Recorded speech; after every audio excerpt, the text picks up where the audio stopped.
Can't see Alderman Hussey yet. I'll come back. Councillor Maeve O'Neill.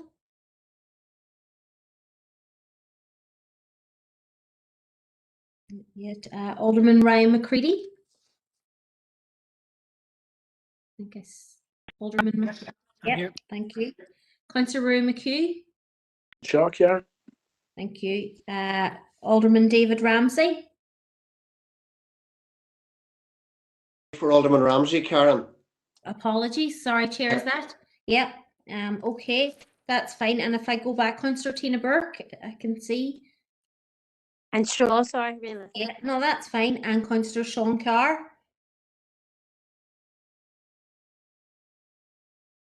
I can't see Councillor Carr yet. And Alderman Hussey. Have we got Alderman Hussey yet? Not yet. Okay, no, that's fine.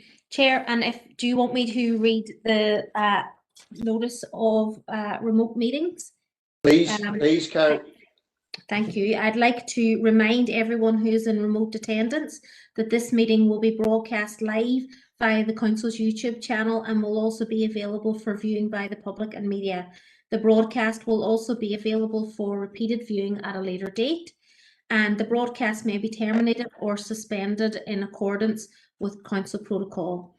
Members and approved speakers are reminded to only have their mics and cameras on while speaking at the meeting, and to use the chat facility to highlight a request to speak.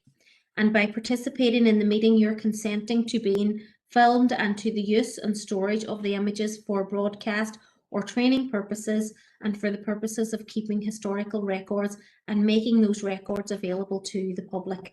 And a copy of the Council's privacy notice may be found on the Council website. Thank you, Chair. Thank you, Karen, for that very much. Just remind members to keep their mics off when not speaking and keep their cameras off while the business has been carried out. And anyone with any conflicts of interest who want to put them into the chat box, put them in so our recording officer can take them. And as we move along in the business, if there's any comes to mind, please drop them into the chat box. We move on into Chair's business. The only one item that I have in Chair's business, members, is look, I would like to record my condolences to Her Majesty Queen Elizabeth II on the death of her husband, Prince Philip, the Duke of Edinburgh, who sadly passed away at the weekend. I have two other indicated speakers that have asked me to come in under Chair's business, and the first is Councillor Duffy.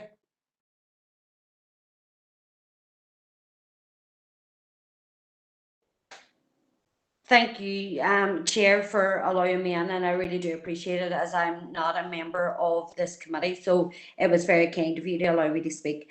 What I'm looking to raise today is around the proposed assault plant in South Inishowen. It is a proposed plant, and it may be a decision of the Donegal County Council, but I believe that as a resident of Ballyarnett and as an elected representative for Ballyarnett, where the plant is less than 5 miles away from my front door, that we need to acknowledge that there is that application in the system.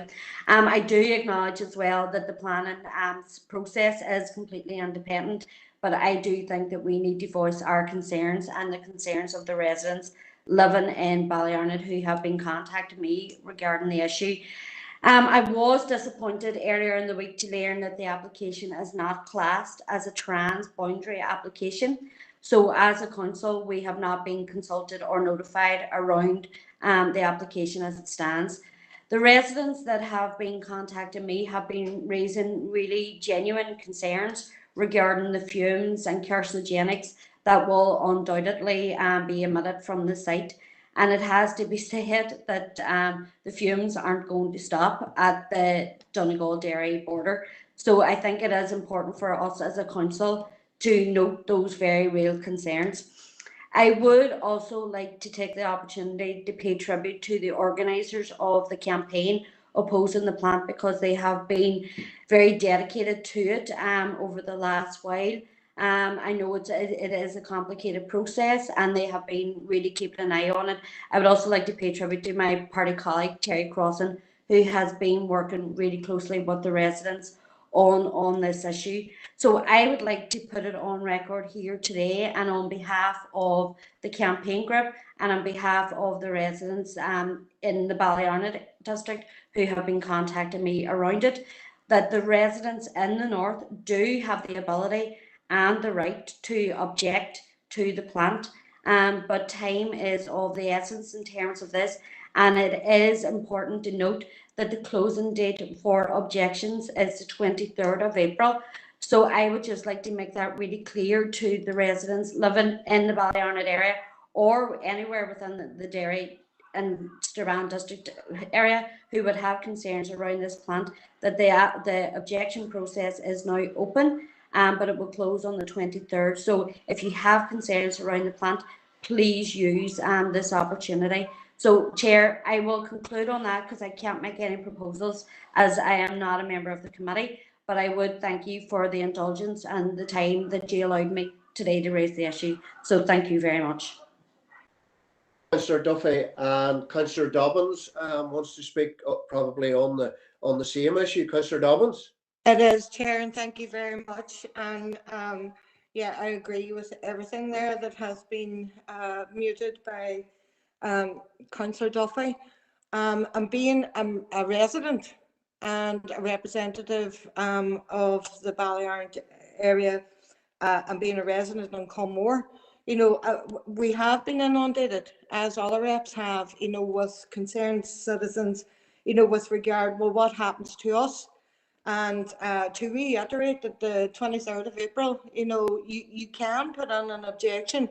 But I would like to take another twist on this. I would like to ask, Chair, through your indulgence, to ask our officers, you know, what can we do here? You know, can we write to the relevant authority in the Republic of Ireland, you know, because we will be greatly affected, and considering what we have, our climate policies and such as like, which is way up there, heads and shoulders against other council areas, that given this, you know, it seems to be counterintuitive that we're actually allowing, or not allowing, but you know, that we're being asked to sort of sit back and promote, you know, the 20,000 lorries, you know, which are bringing the aggregate, you know, to make the asphalt, and the oil. Now, oil is one of the things, like, it's, as I say, it's counterintuitive to promote oil usage whenever we're very consistent with alternative sources of energy. So therefore, I would like a wee bit of direction, Chair, from our officers there, with view of proposing that we don't sit back, you know, and hope that people out there do observe, you know, the 23rd of April cutoff to make their objections heard, but that we actually are able to do something. I would like to propose that we maybe, through the direction of the officers, that we can, you know, write to the relevant authorities and within the Republic of Ireland, because it does affect not only those on the periphery of the Derry-Donegal border, but whatever way the wind blows, you know, it could affect the whole city, and the wind knows no borders. So I would like direction on that, please, Chair. Thank you. Thank you, Councillor Dobbins, on that. Karen, do you want to come in there at the moment, maybe, and give a wee bit of direction to the comments Councillor Dobbins has made there? If we can do anything, have we authority to do anything? Or maybe give us a wee steer before I take the proposal.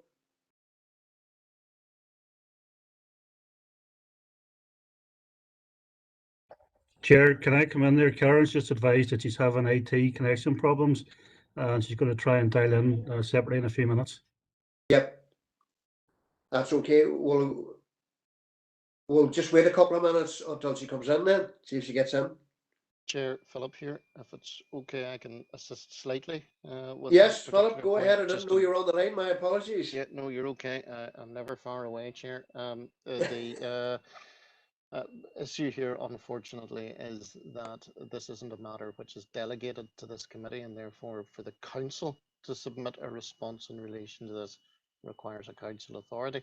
And of course, we won't have that until the end of the month. We could certainly do some preparatory work in relation to it before then, and try and have things teed up and ready to go as soon as we have a council authority to proceed. We could potentially, I suspect, write and indicate that we do intend to submit a response to the minute, or we envisage that we would be submitting a response in relation to it, but would be after that date of the full council meeting in April. Can I come back on there? Come Chair. back in, Angela, come back in, Councillor Dobbins. Yep. Thank you, Chair, and thanks very much, Philip. Yes, whilst I do realise, that yeah, whatever proposal here will be going through to full council for ratification. So therefore, I would like to propose, Chair, that we begin the preparatory work to commence for not opposing, but gaining information with regard to Derry City and Strabane district area, and therefore affording the residents who live in that periphery of that border, a bit of comfort that we are working on their behalf. So I would like to propose that the preparatory work that Philip has alluded to that begin now. And it is unfortunate that it has to go to full council for ratification. But I'm led to believe that any proposal that is put through the relevant committees, stands. So therefore, I would like to propose that. Thank you. Angela, look, that proposal is fairly long and retracted out. I'm just wondering, would you put it in the group, the chat box, just so we get clarity and we get a look at it? The only thing I'm a wee bit like yourself, one finger typing, but yeah. I'll do my best. Yep. Councillor Boyle, do you want to come back in? Do you, Councillor Boyle? I do indeed, Chair. Thank you very much. And I suppose if I keep talking very, very slowly, that'll give Angela time to type. Be careful now. Be careful. No, I'm just curious. Obviously, I'm quite conscious and cognizant of some of the transboundary planning applications that come through the planning committee. I'm fortunate enough in that sense that I've been on the planning committee a long time. And appreciate how that comes about. And perhaps it's a question for Philip. I'm not sure if he can answer it, but it's certainly one worth asking, Chair, for the benefit of all of us. And that is why it would be considered that this isn't something that would be considered appropriate to refer to our planning committee, given that we do see other applications in Donegal. That do come our way and are asked, and we are asked for our opinion. And I'm curious as to why this one would be considered. Sandra brought it up, and I think it's very important to consider it as well. Why is it? Why is it this one isn't, and yet there are others that are? Yep. It's a good question, Chair. I don't know the answer, and that's why I'm asking it. I suppose Yep. I do the answer. Yep. Philip, could I use your brains once again? Your advice? You're welcome to use them, but to little reward on this occasion, Chair. I'm afraid I'm not intimately familiar with this particular application to be able to answer that question for Councillor Boyle. I simply know that the advice from the discussions that she had. Chair, I'll just come on there then. I think an important element in this is that we actually ascertain that why that might be, why it would be that we as a neighbouring district would not be consulted. It's very, very curious. I genuinely do feel that, I'm entirely supportive of Councillor Dobbins and Councillor Duffy and their view on this. You know, I mean, it's something that is very, very clearly impacts on very many residents near and far to where the proposed site is. You know, so I suppose that's part of the preparatory work, and that potentially is what is in the chat box coming from Councillor Dobbins, and I'm happy enough, obviously, to second the proposal from Councillor Dobbins that we proceed in that direction. Chair. That's okay. Thank you. You done a good job keeping listening to the conversation, John. So you did. So. All right, as I could drag it there. Councillor Jackson is on the meeting. He wanted to come in as well. Probably on the same. Go ahead.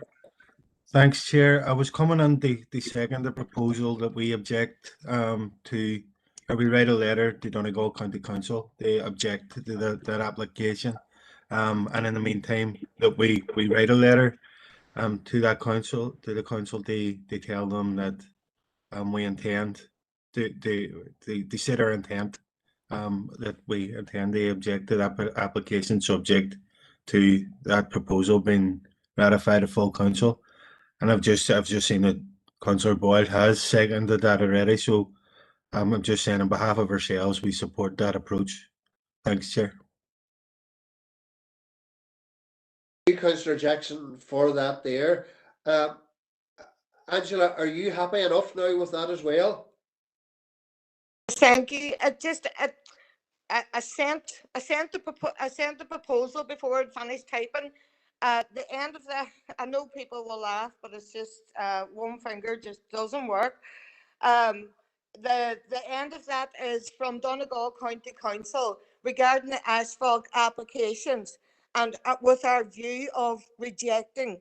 So sorry, look, just putting that on there, and I appreciate Councillor Boyle's seconding and the fourth thought from Councillor Jackson. Thank you, Chair. Thank you very much. And are you online again, Karen? Are you? Yes, Chair. Apologies, my system crashed. Yeah. That's okay as long as you're online again. I see Councillor O'Neill is looking to come in. Can I just take this opportunity to welcome Councillor O'Neill to the committee?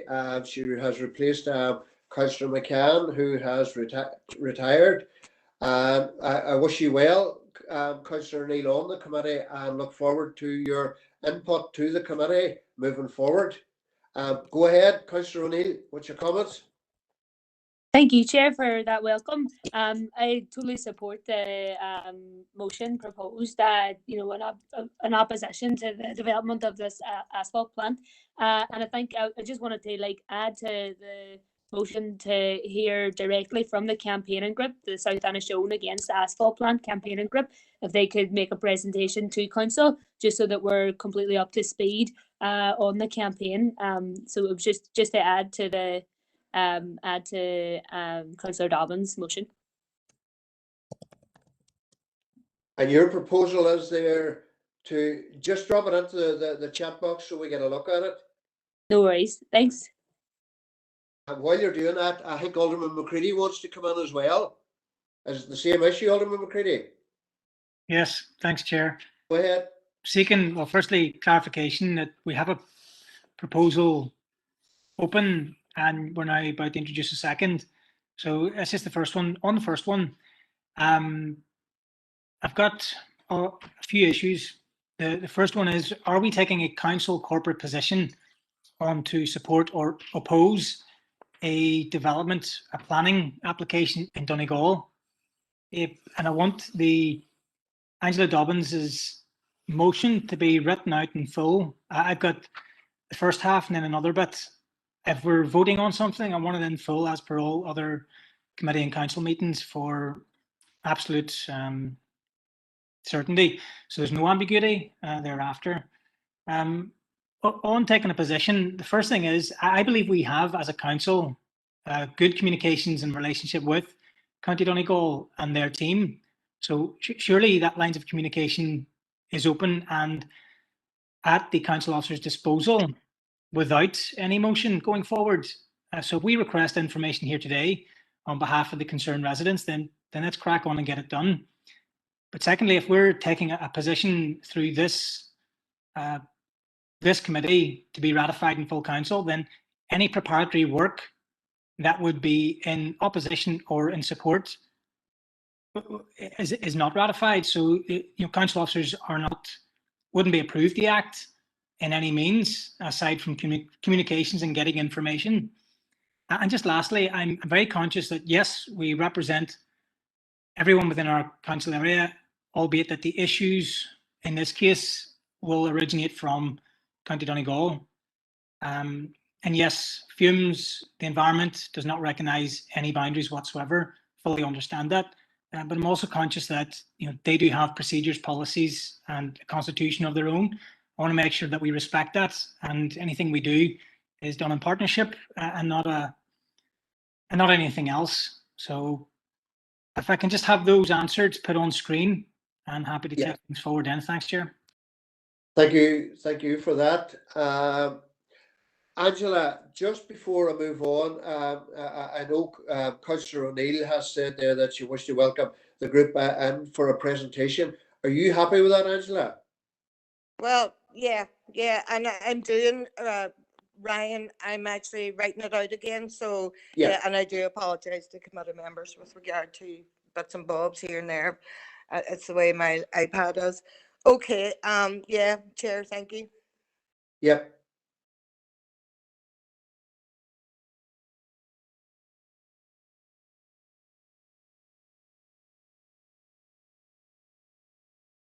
Chair, it's Philip again.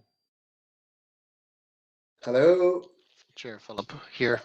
Yes, Philip. If I may, I don't think we need a proposal from the councillor in order to do the preparatory work. That's something which as officers we would do as a matter of course.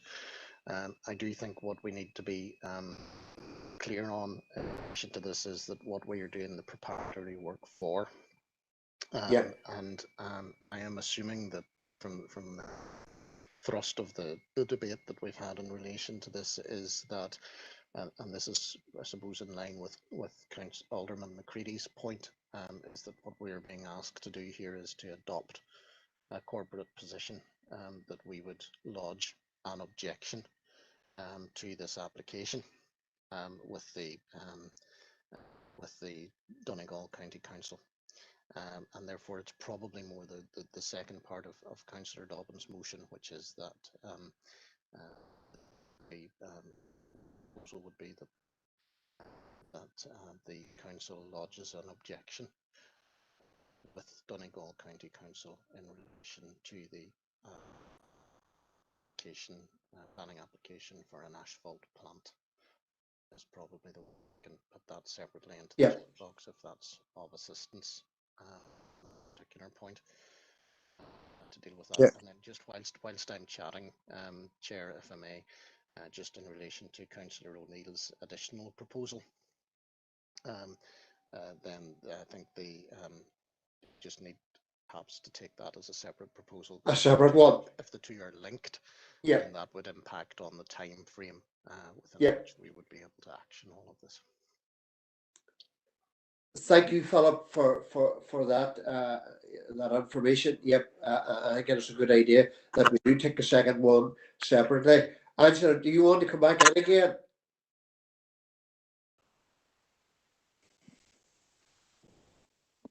Angela, do you want to come back? Yes, Chair, thank you. I'm having the same problem as Karen, and I'm out here. I'll tell you what it is. It was a point of clarity, as Philip had said there, with regard to Ryan's request as a corporate position. But surely for something that does affect Derry City Council, its residents throughout the city, not only those that's on the border periphery, but the citizens of Derry, surely that's not interfering with a corporate position. Or as I say, Philip, your mic is very, very low.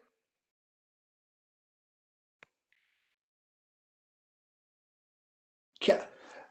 Well, when I look at the proposal here is still on screen, I propose that the preparation work be commenced for bringing to full council the ratification, I think I think what Philip said on that, Angela, that doesn't need to be included in the proposal. I think what he's looking for is more of a clear steer, and he has put on the group chat there that let I get it up here. That council writes to Donegal County Council to object to an application. Chair, John here, you don't mind if I cut across you, Chair, just to clear this up. That's exactly what we're saying. That's what I'm trying. That's what I think that is the thrust of the proposal. As a seconder, and what I'm seconding, Chair, is that we write to Donegal County Council to tell them that we object to this particular application, and that will be a corporate position. Yeah. When it comes to full council and ratified by full council. Yeah. I think everybody understand that that's where we're coming from. Now, if anybody doesn't agree with that, grand, tell us. That's okay. Thank you, John. That's do you want to come back in? You were looking back in. I think your head was nodding there. I think you agree. Me? Yeah. Yeah. I think Philip just cleared it up there in terms of that proposal that he put in the chat box. That's clear and concise, and that's it. And I thank Angela for making the proposal, as I'm not in the committee, so can't. So I really do appreciate that. And in terms of Councillor O'Neill's proposal of inviting the group in, I know I have been liaising with the group, and I'm sure that they would be delighted to present their thoughts and views on it. Unfortunately, with the closure of the objections on the 23rd of April, it'll probably be after the decision has been made, but still it would be worthwhile to have a discussion on them in terms of their campaign. But the proposal that's on the screen there now, in terms of Philip's wording of it, that's perfect. Thank you.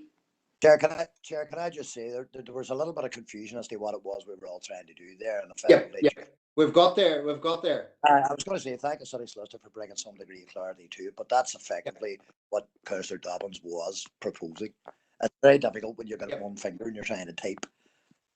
I think we all understand. Thank you for that. Alderman McCready, do you want back in again before I take the proposal? No, all clarified, thanks. Thank you. So, look, we have a proposal here by Councillor Angela Dobbins, and it's been proposed by Councillor Boyle that Council writes to Donegal County Council to object the planning application for an asphalt, and I would be happy that as chair as that goes ahead as well. So do we have any objections about that? Now, I know Councillor O'Neill made a proposal, but I'm going to take that secondly, so I will take that after that.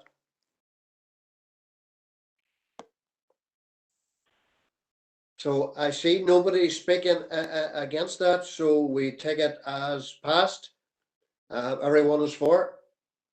I want to take the second proposal now. Maeve O'Neill, do you want to come back in? I see Councillor O'Neill's proposal has been seconded by Councillor John Boyle. Are we happy to move forward with that? Any objections?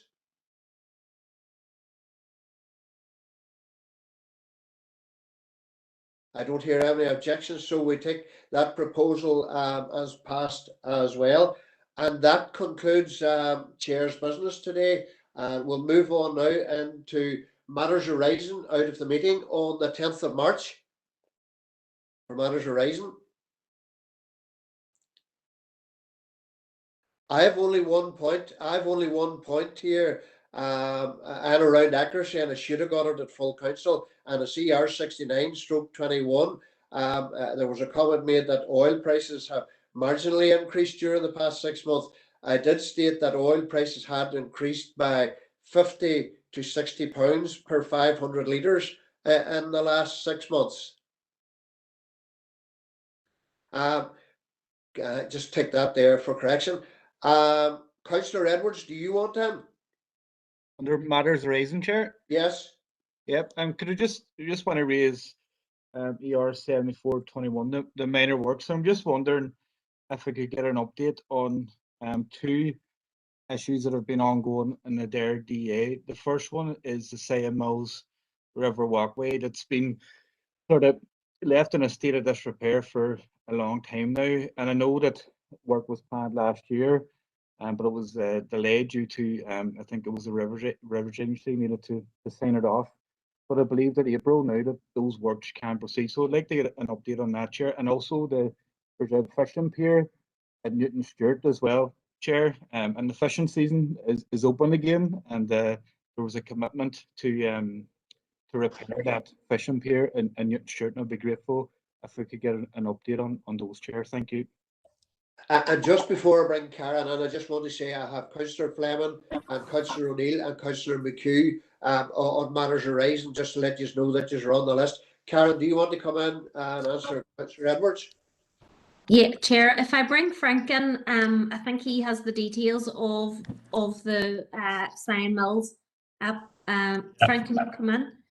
Yeah, Karen, as the elected member said there, because the works didn't get, the contractor wasn't able to get the works within the river carried out by the end of October last year.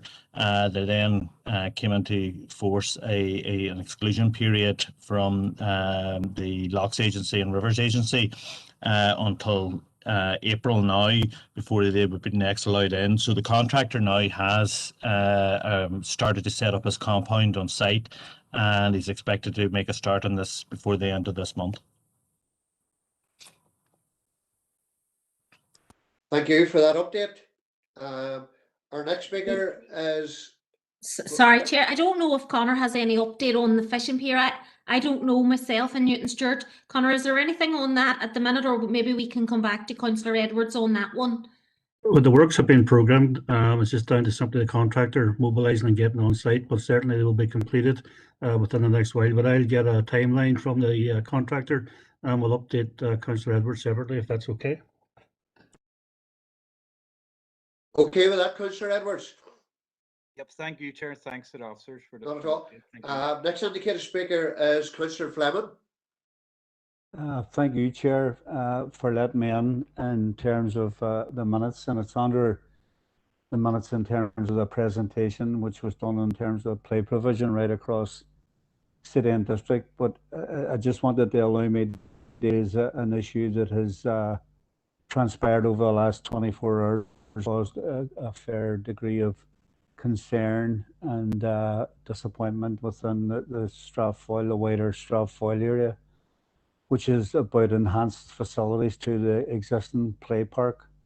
And it was brought up at yesterday's Business and Culture that a procurement process wasn't completed on time, and that there might be a delay, an undue delay, in terms of this project going ahead alongside a number of other projects. So again, you can imagine the disappointment of the people in Strathfoyle, and especially the young people who had worked with council officers to actually fashion the equipment and where it should go. And so it was just then, obviously it has been raised with council officers today, and I am conscious that there is moves coming forward to address it, and we certainly welcome that and would want to see them brought to fruition, that the delay to this project doesn't take place and it is delivered on time alongside the young people who will benefit from it immensely. So I just wanted to make that point, and obviously welcome further work in relation to this issue to make sure that it is addressed in a timely fashion. Thank you, Chair. Chair, would you like me to come in on that one, Chair? And thank you, and members. Yes, we are aware that issue was discussed at the Business and Culture Committee yesterday, and just to reassure members that you know, we don't believe there will be any delay in terms of the progress on this particular project. The officers have been working hard, as members are aware, in terms of progressing it. Our understanding is that a further request for a letter of offer will be made to DFC, and will progress. And however, should there be any issue with that, officers and council will make ensure that there is alternative provision made for the funding in relation to this issue. So there will not be any delay in terms of this, and certainly in terms of engagement with the community. You know, we have already arranged a meeting now with the relevant members of the community to discuss this and to go through that with them and to provide that reassurance, Chair. So just to provide that reassurance to members today. For that update. The next speaker indicated is Councillor O'Neill. Thank you, Chair. It's just on point ER 76/21. What's on the Maboy issue. It was my understanding that a Maboy update was to be part of the agenda of every Environmental and Regeneration Committee meeting. So kind of firstly, I'm just wondering, are there any updates on Maboy? As it seems to not be on the agenda. I was in touch with a number of the stakeholders as part of the campaigners who've like ensured that this is kept on the agenda, and they feel that the communication with their group has been poor, and their meetings have not been regular. Their last meeting was in November, and they have been on request and on demand rather than programmed or routine. And I think, you know, they feel aggrieved by that. I think they would like regular meetings, and one of their main concerns is the remediation of the site and the vision for that. And I know that's been discussed at previous council meetings.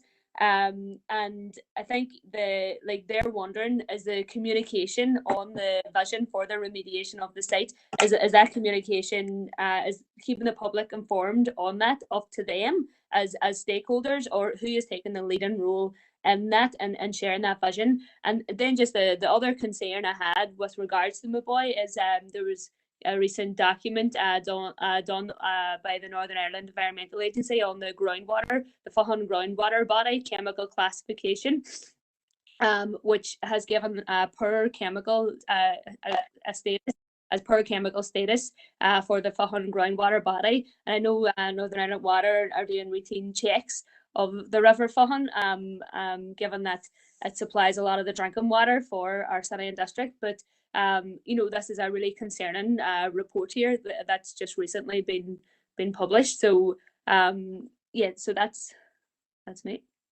Thank you. Karen, do you want to reply to that? Yes, surely, Chair. And members, just in terms of this particular issue, unfortunately, there was an administrative issue in terms of the timing for the committees. As you know, we had the Easter break in the middle of, I suppose, the committee deadlines, and we received the information, I suppose, from Derry just too late to include on this month's agenda, and so I believe we have circulated it to the members of the committee, and certainly with a view that we will include it along with next month's update. But certainly, members, in the meanwhile, we can convey to DERA and to SIB the concerns of residents and community groups in terms of the communications issue and in terms of the need for more transparent communication, and we can certainly include that within next month's update as well. But certainly we will go back to them and engage with them on that.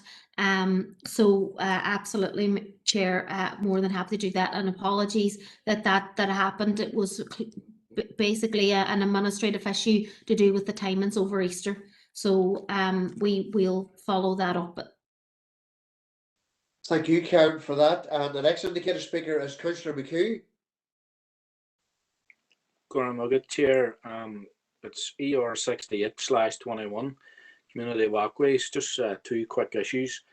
The first being the Riverside Walk there saying that was brought up there by Councillor Edwards. First of all, I want to welcome the news that work is due to get underway this month. It's been a long time coming. There's been different reasons why it's been held up, and not least last year with the work at the other site at Claudia, I think it was. So it's good to see now that eventually that this work's going to be started. I had emailed council officers asking for an update several weeks ago, Chair, and unfortunately I still haven't had a response, but it's good to get an update today, at least at this meeting.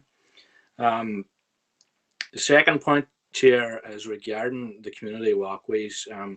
Officers will be aware at Castleberg, as part of the Shared Spaces programme and the Rural Villages programme, the community walkways at the castle site and the adjoining Castleberg St Eugenians, and declaring interest as a member of Castleberg St Eugenians.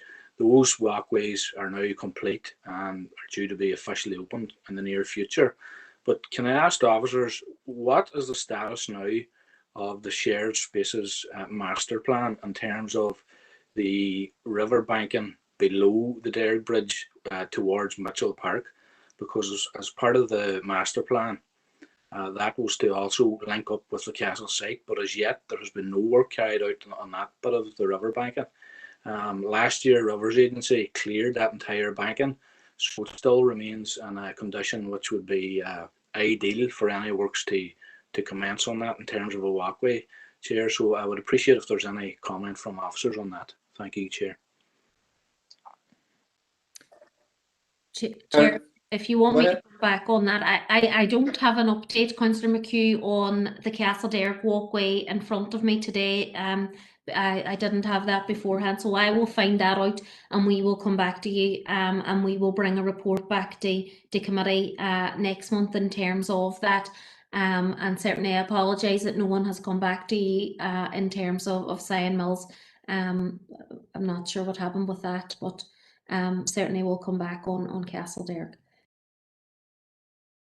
Thank you, Karen. Appreciate that.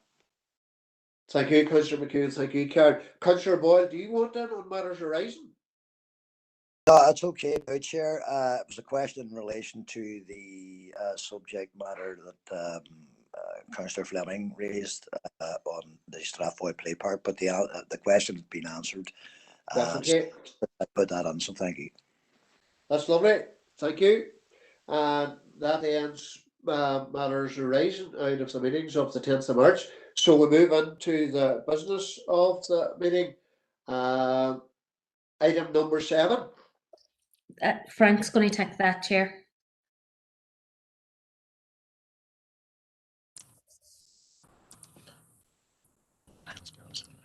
Sorry, members, this is to gain consent to a name for a proposed housing development at 45 Limit Valley Road. The proposed name is Lazoan and is in line with the council policy. So the recommendation is to adopt the proposed name. Councillor Jackson has proposed. Do you have a seconder? Second that, Chair, John. Councillor John Boyle seconds it. Happy enough? No objections? So we move on to item 8, street naming again. Yeah. So this is to inform members of the outcome of recent applications to provide bilingual signage at Beldew, Fountain Street, Moore Manor, the Paddock Strabane, Ballinagard Crescent, and Hatmore Park. If you go down through the report, you'll see the results of the plebiscites that were carried out, and the recommendation is, given the outcome of the plebiscite, members are asked to approve the erection of bilingual signage at Beldew, Fountain Street, Moore Manor, and the Paddock Strabane, and at Hatmore, Derry. That has been proposed by Councillor McHugh and seconded by Councillor Boyle. No objections? We move on to item 9. Thank you, Chair. I'll take that one. Members, oh, sorry, it's Connor, Chair. If I bring Connor on, apologies.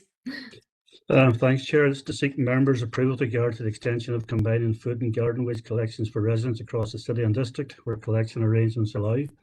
Members will be aware of current arrangements within the city and district whereby within the Strabane area approximately 8,500 households in the area are receiving a combined fortnightly green and food waste collection using a 240-litre wheel bin. These arrangements were initially trialled in consideration of previous arrangements where the households previously had green waste collections only, whilst the majority of properties within the city area had food waste collections only. At present, approximately 33,000 properties within the district have both either separate food and green waste collections. Whilst the food waste regulations favour separate food waste collections, provision exists within the regulations for combined food and green waste collections if the volume of food waste would be at least equal to the volume collected separately. Through the trial, as outlined above, the officer team have established the following. Green waste only collections in Strabane were averaging 12.8 kilograms per household per month. Food waste collections in Strabane for the same period were averaging 7.25 kilograms per household per month. That gave a combined total of 20.05 kilograms. Combined food and green waste collections in Strabane are producing 25.9 kilograms per month.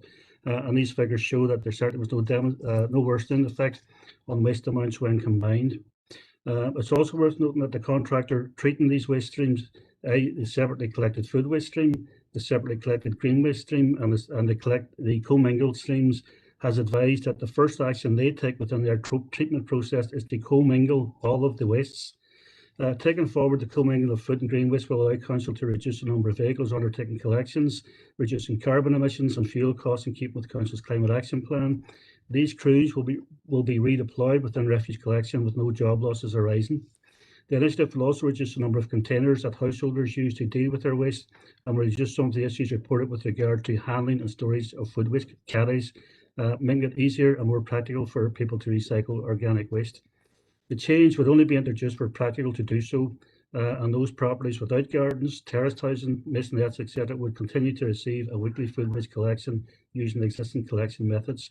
Where Council is providing weekly food waste collections for businesses, these two will continue as at present.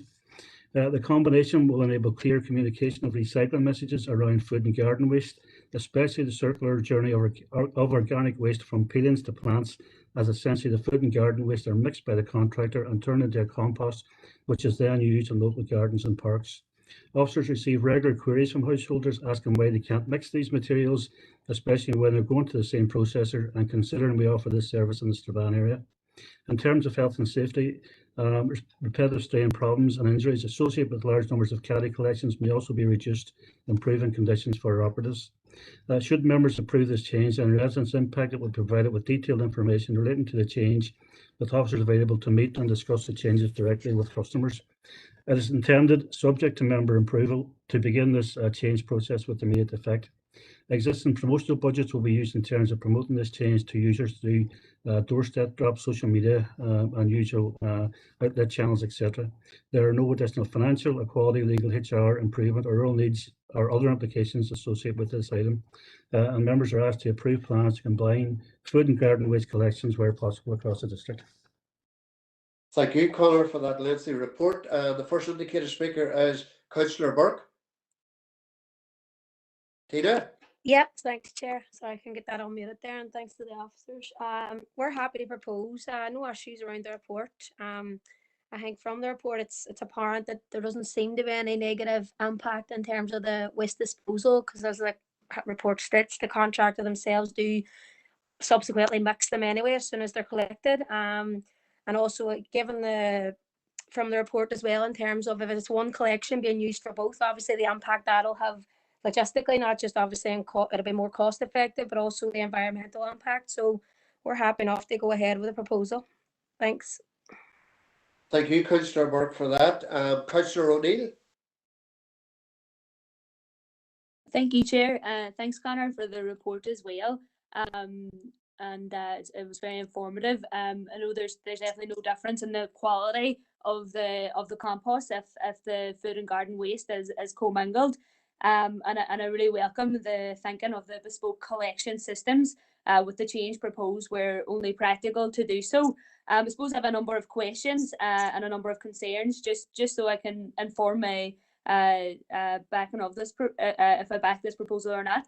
I suppose I know that and the residents have come to me around they've received the large garden waste bins, but they don't have gardens. They just have like a concrete yard, and so there's already some large garden waste bins and alleyways which aren't being used. So it's just, is there any monitoring of the usage of those bins, and should they be reallocated to areas that don't have those bins? Also, will there's still some residents in rural areas who don't have their food waste bins still, I know that there has been some rollout near Brady, I think, in the last few weeks. So will they be included within the garden waste joint commingled collection? And I suppose what has been the feedback in other council areas that have commingled food and garden waste?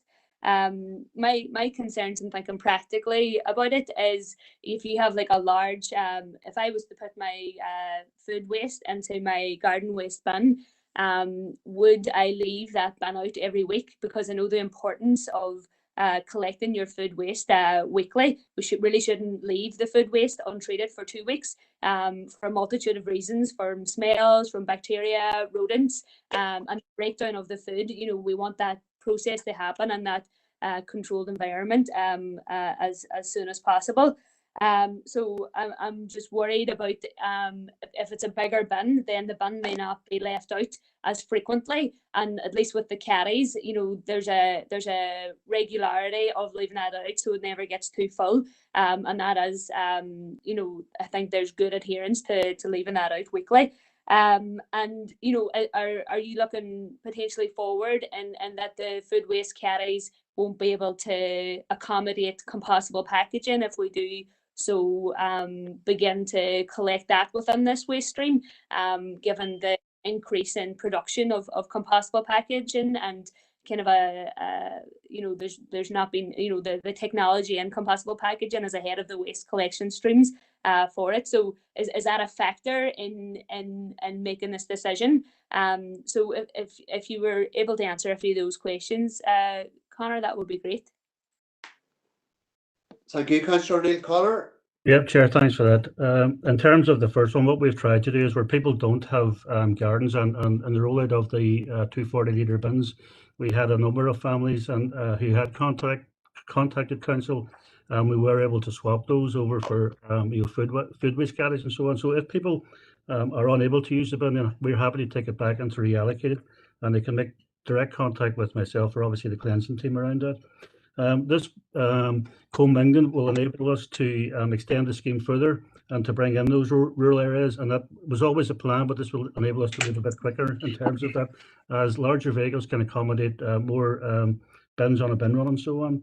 In terms of the third question, the impact on other areas where councils have made this switch in other council areas, they all have seen an increase in the volumes of materials collected and recycled through this process. So there is a bounce in terms of the quantity of material that's collected, and we have seen that in terms of the pilot that we had run in Strabane. Finally, in terms of the compostable packaging, the issue is down to treatment and not collection methods, and it's whether the contractors are able to compost that type of waste.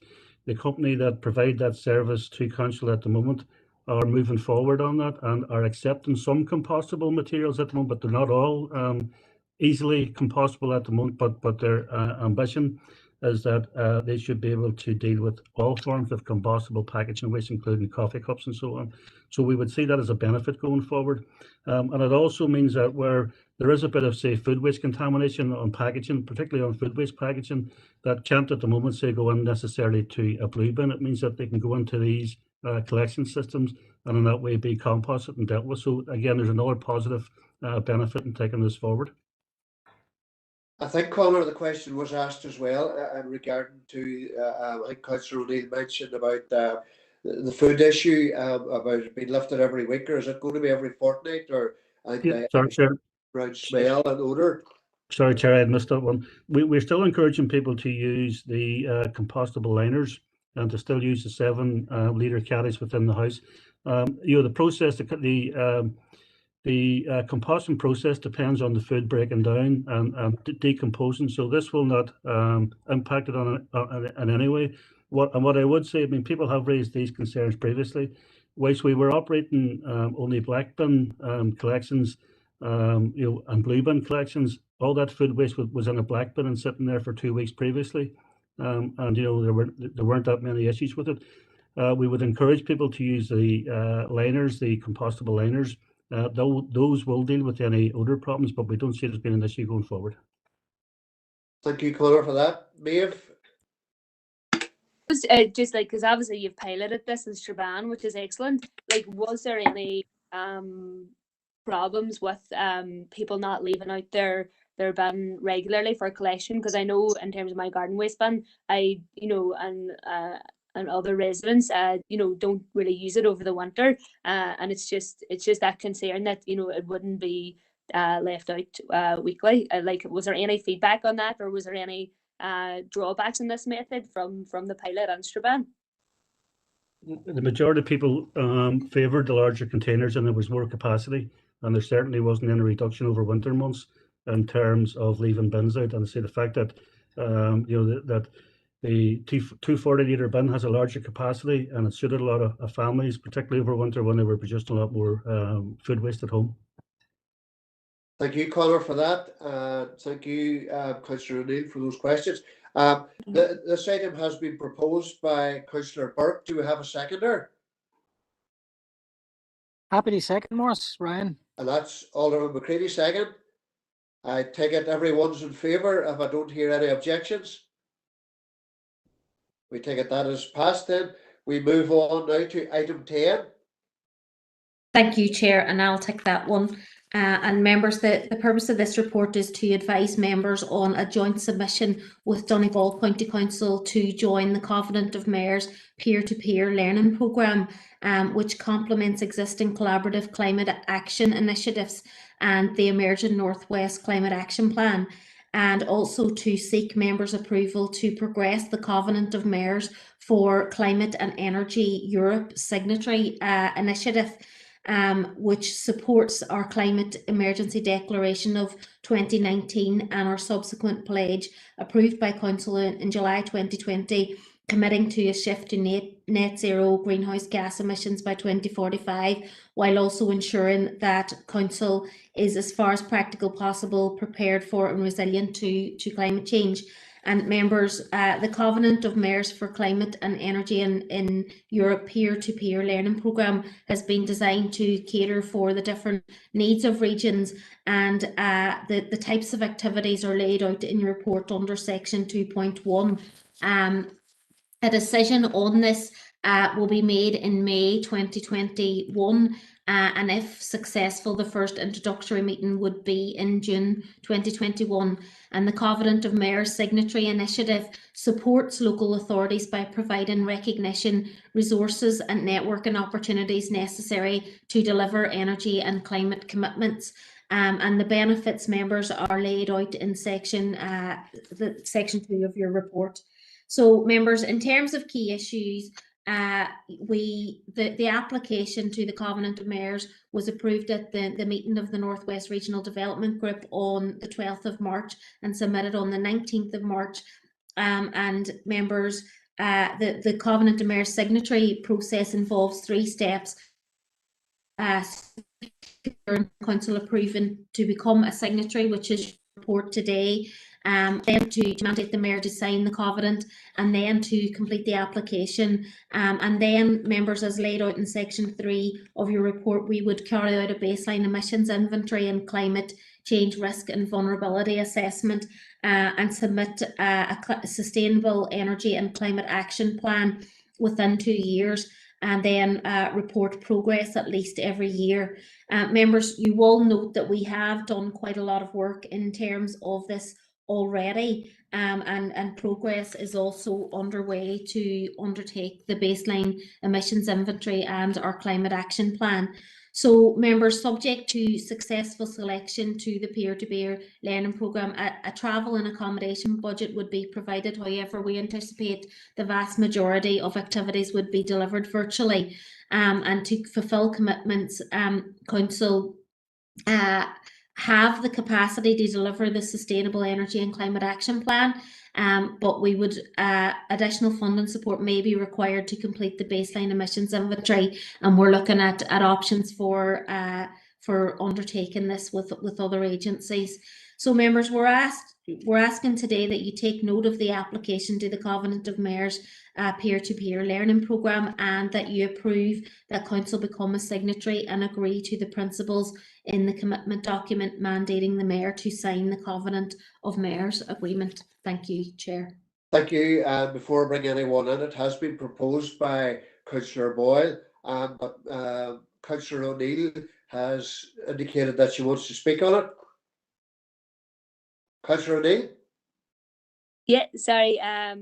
Yeah, I think it's a really excellent opportunity, and I will like to second Councillor Boyle's proposal.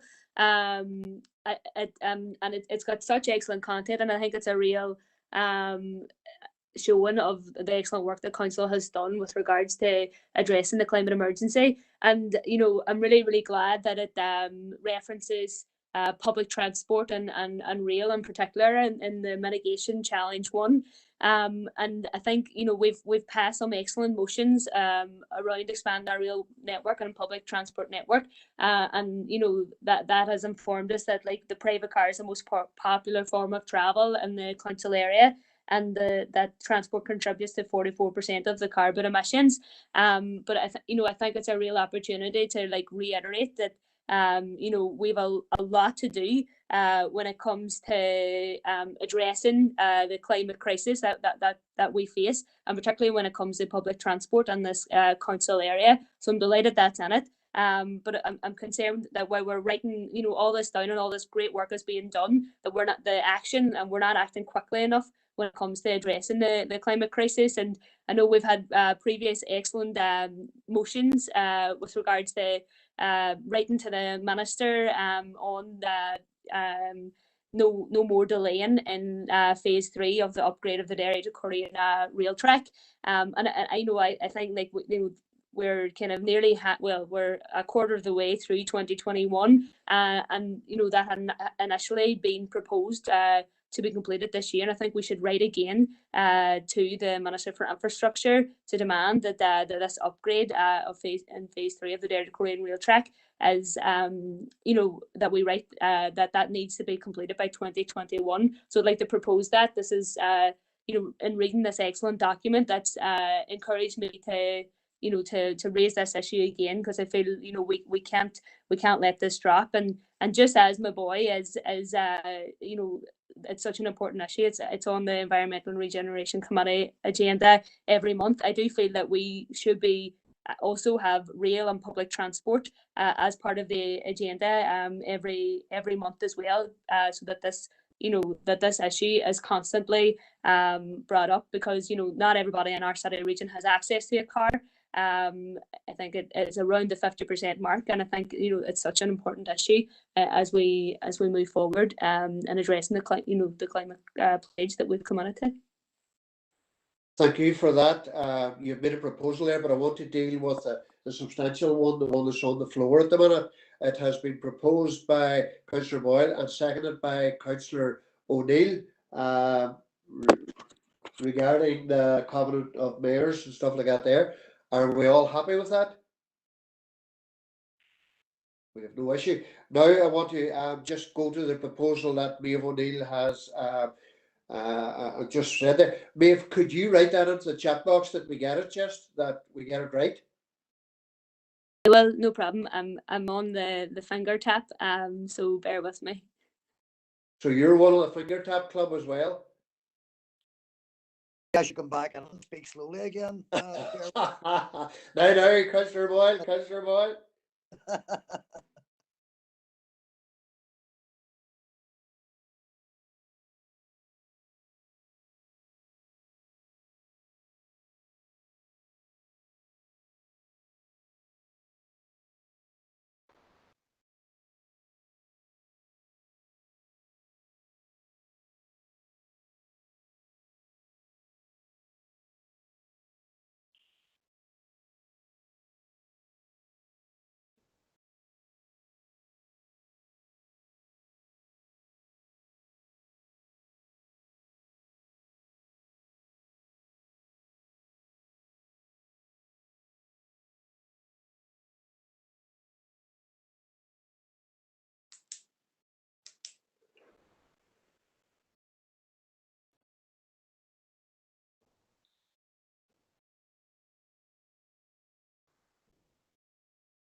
Can everyone read that proposal?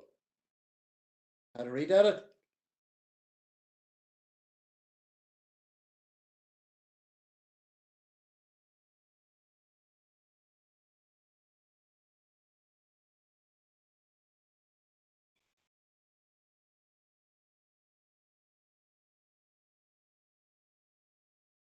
Are we online, Karen, or are we off? Or I can hear you, Chair. No, I think we're all hearing you okay, Chair. you're happy enough. Do we have a seconder for that proposal? I know this was an issue has been raised a number of times, but it's just the demand that is to be done by a certain date. Do we have a seconder for that proposal? Of course, happy to second that. That's Sean Carr. Councillor Carr has seconded that proposal. Anyone against?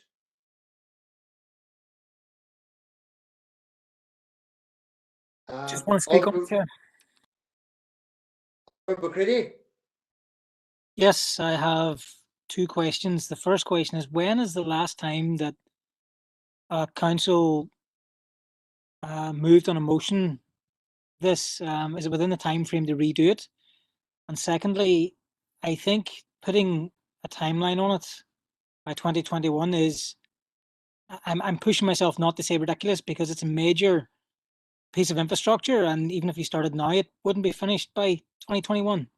So whilst I support the genesis of the motion, I think phase 3 is needed. There's a demand for it. But again, I don't want to send a letter with that I've signed up to saying they have it done by 2021. So that's just comments at the moment. But thanks. Karen, do you want to come back in there and all McCready's?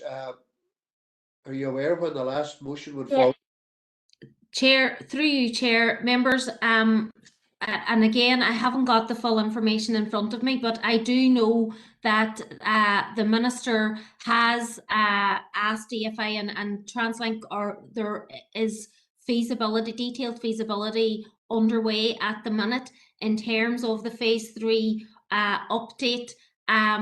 Members, as I said, I don't have the information in front of me, and members of the committee may want to write to the Minister to ask for an update in terms of the phase 3 development. My understanding is that it's not going to be complete in 2021, but that is actively being progressed. But members, I don't have the information in front of me today to be able to give you the details of that. Thank you, Karen, for that there. I think Councillor, just the chat box again. Councillor Boyle, do you want to question any of this? Yeah, well, I was going to apply some degree of maturity to it, in the sense that it's evident already that the process has been opened up and opened out by the department, and are we going to sit here, jump up and down and stamp our feet and demand things when it's very evident already that that things are progressing? And clearly the Minister concerned is a party colleague of mine, but that's not why I'm saying this.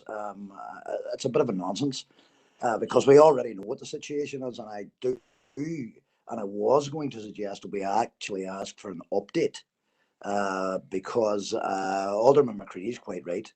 Timeframes when it comes to infrastructure and demanding anything, I mean, it really does. It strikes me as jumping up and down and demanding, really, and it doesn't mean anything. You know, that motion in front of us actually doesn't deliver us anything. I think the more mature approach here would be to ask for an update and to work in conjunction with the department to see that we actually do see the delivery of this particular project, because evidently over the years, as you will know yourself, Chair, this council has consistently said that we would like to see this project progressed and finished, and there is a process ongoing. So I'm not sure what demanding is going to do, and the word demand is on there. And does that what does that do for us? It'd be much more mature to actually ask for for an update in relation to where it's at and where we might expect it to be. Thank you, Councillor Boyle, for that. Councillor Mary Durkin.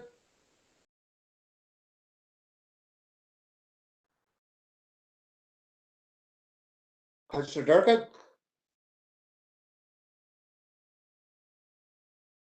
No response. I'll move on to Councillor Jackson. Okay. Thanks, Chair. And I get the point, and I actually understand everything what Councillor Boyle had said, but and what Alderman McCready had said as well. But in relation to the proposals in front of us, I completely understand that that it mightn't be feasible to deliver it. But I do think that it's only right that us as a committee and as a council, we do put a reminder to the minister that while we appreciate the feasibility studies and any progress in terms of delivering on phase 3, there's an expectation from within our council area that there will be a material start on the phase 3 of the railway line before the end of this assembly mandate. So I do believe that maybe demanding but for some can maybe seem that's unreasonable, but I think we do have to get the point across that there's a real expectation that there will be a start made within this mandate, and however realistic some may feel that is. So we're content with the proposal as it is. Maybe we understand that it's maybe beyond the realms of possibilities, but there's an expectation that there would be at least a start made in terms of the delivery of phase 3. Thanks, Chair. Thank you, Councillor Jackson. Councillor Durkin, are you still there? Councillor Mary Durkin? No. Councillor O'Neill, do you want back in again, just quickly to respond? Yeah, it was just to respond to what Councillor Boyle had said. Like, you know, I'm definitely open to whatever amendments in terms of the language of the proposal, but you know, I'm not too happy about being called immature in the wording of the proposal, because the reason why you know it's that language is used is because you know, as a climate activist, you know, I feel the pace of change that is required to properly address the climate crisis that we are in is far too slow. You know, we need urgent action, not action that's going to be completed in 2027 with the potential for being pushed further ahead. We need urgent action, and you know, we're tripping over feasibility studies. We know that rail is a good idea, and we know that track needs to be updated. You know, we need urgent action now, and that's why I have used that language.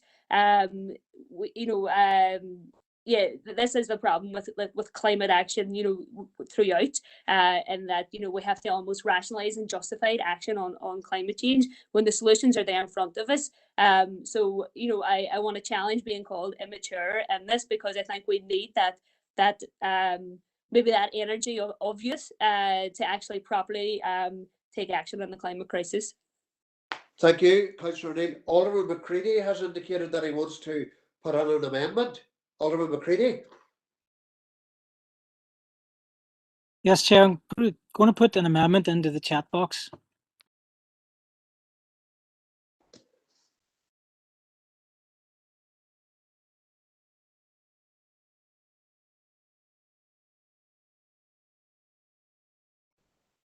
Chair, so yes, I've written it out. Now, when I cut and pasted across from Word, it took out the bits which I scored a line through to to help everyone look at which words I was removing and which ones were additional, but it may take a few moments for us all to kind of work that out, because it doesn't reflect that in the chat box. But what is in the chat box is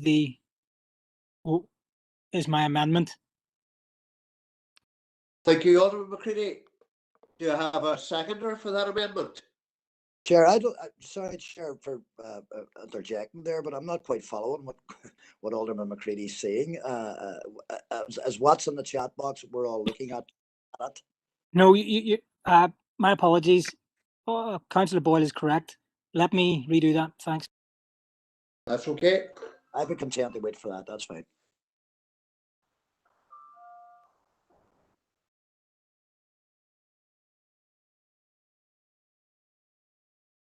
Time to go to get an ice cream. My ice cream van's round here. You've time for 99, I think, Chair. A double, maybe. Maybe a double.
Are you happy with that now, Alderman McCready? That's on the screen there. No, hang on, nearly there. I couldn't cut and paste it. It wouldn't let me cut it across, so I'm just typing it in directly.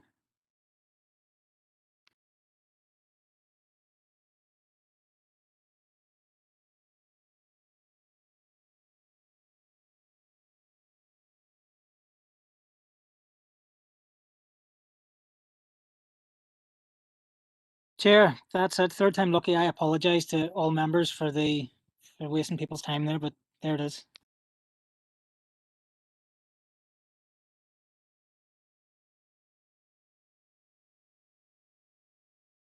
Right to demand.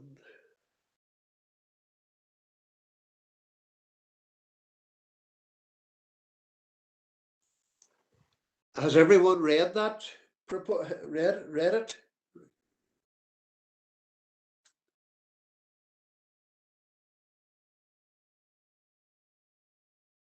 I just want to double check, Alderman McCready, what you've written here. Write to the Minister of Infrastructure to demand that provide an update on the phase 3 of the Derry to Coleraine railway track is completed by 2021 and to provide council, or maybe it's changing here, sorry. Yep.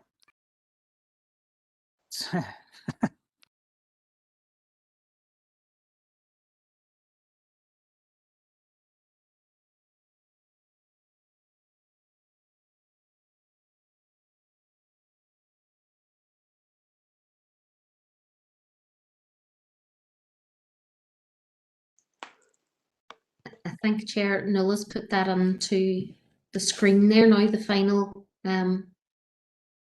iteration. Chair, happy to correct the spelling on Coleraine, please.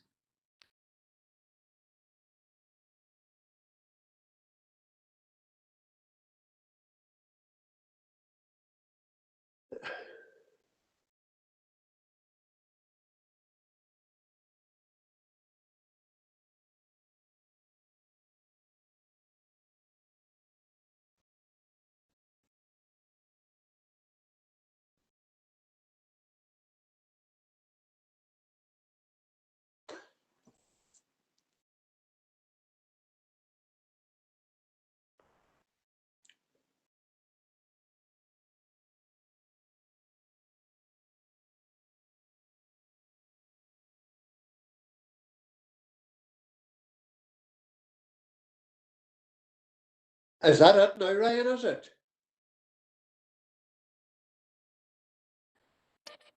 Chair, yes. Because I'm sort of reading two proposals. I'm still reading the first one here. Write to the Minister of Infrastructure to demand that provide an update. Chair. So the first one is the current proposal. The one below is my amendment, but I couldn't highlight in red or stroke out the words which I wanted to replace. So essentially what I'm asking for is, if this is accepted, the only thing that we would substantiate is the bottom paragraph. The first one is removed. Is that clear? Right. Now I've got it. Yep. Before, do you have a seconder for that, Councillor Alderman McCready?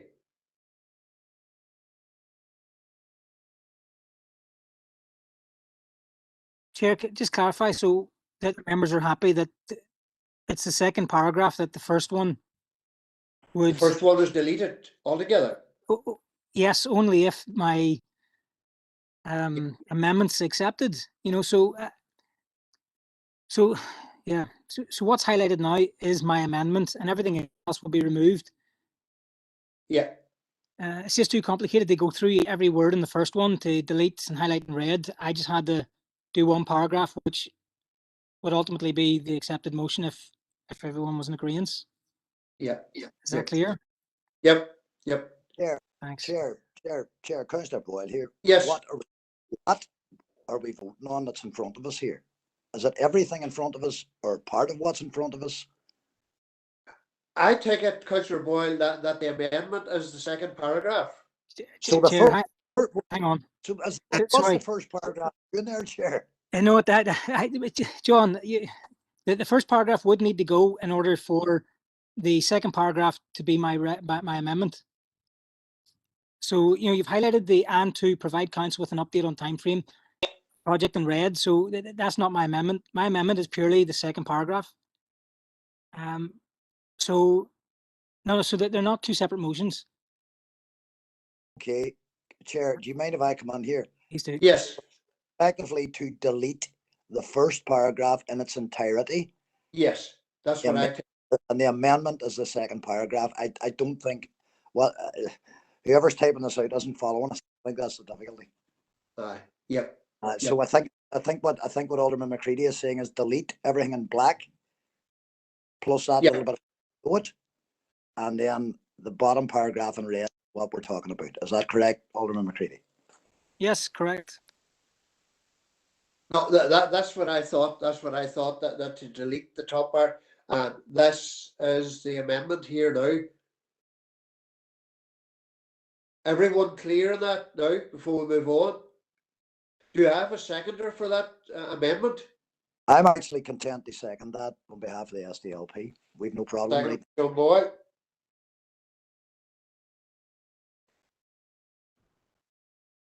I'm still unclear on process, but like I don't want to accept the amendment. So in terms of my original proposal. Yeah. No, I that's would like okay. that. Is that okay? That's okay. Anyone else want to speak on the amendment? Chair, is that an amendment or is that a new motion? To me, it's a motion. The other one has been completely deleted out. Has it not been? So I'm happy to explain this. That's a fair point. Chair. Go ahead. So because we're doing this remotely, I can't sit down next to the person writing it on screen and tell them which words to delete. So like 70% of what's on screen was already in the original motion. So normally you should not delete, but put a line through the words which would be removed so that members can see clearly on what has changed. Because it's a fair point. It does look like a new motion, but when I stroked out the words which I wanted to remove and then insert in red the new words or sentences, but it doesn't reflect that on the screen in terms of how it was broken down and changed or amended in this case. So now there's two ways. If you go back to the original one, I can sit through it and go through word by word of which one's removed and which one is inserted, if that makes it clearer. But my intent is not to introduce a new motion. Whenever I cut and pasted from the chat box, I went through in Word and done it the same way we would produce amendments to members. But when you cut it and paste it back into the chat box, it removes all coloured words and any lines or amendments on it. So I have an IT issue in terms of getting this across, but I'm happy to go through word by word with the scribe to make it clear. If I think Alderman McCready, to make it clear, we need to go back to the original proposal and do it word by word if we have to do it to get it right. Because there are some people out there think this is a separate motion, but I do understand your comments that the words are still in there. So we'll go back to the original proposal and we'll go through it word for word. Alderman McCready, if you're happy enough. Yes. Okay, so I'm going to talk out loud. Insert a beginning for the development. This council writes. Hold on, go easy, because we're still changing stuff here at the moment. Original proposal.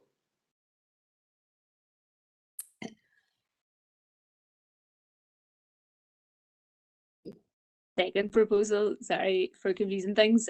So that for their development, that can be taken out, and there's another proposal just before that. Yes, we'll take that proposal. We'll take that up after we get this first proposal sorted out. Chair, if it assists in relation to this, I have reviewed the original proposal that came in from Maeve O'Neill and this subsequent proposal from Alderman McCready, and it would certainly, whilst I appreciate we don't have all the markings on the screen, it would qualify as a valid amendment under standing orders. It's obviously a matter for the committee as to whether or not they wish to vote to take that amendment forward, but it certainly would be a valid amendment under standing orders. Thank you, Philip. Councillor Boyle, does that satisfy you? Well, Chair, I was actually going to come in on a point of order, but the city solicitor has cleared that up anyway. Evidently, I believe that it's irrelevant and appropriate, and it is a correct amendment, and so therefore that's what I was seconding. And I'm again, on behalf of the SDLP, quite content to second the proposal to write to the minister concerned. If that's what the committee feel is the appropriate thing to do, then of course we should do that. There's no problem with that.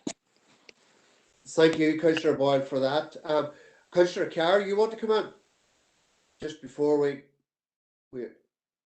Thanks, Chair. I think it's watered down the original motion.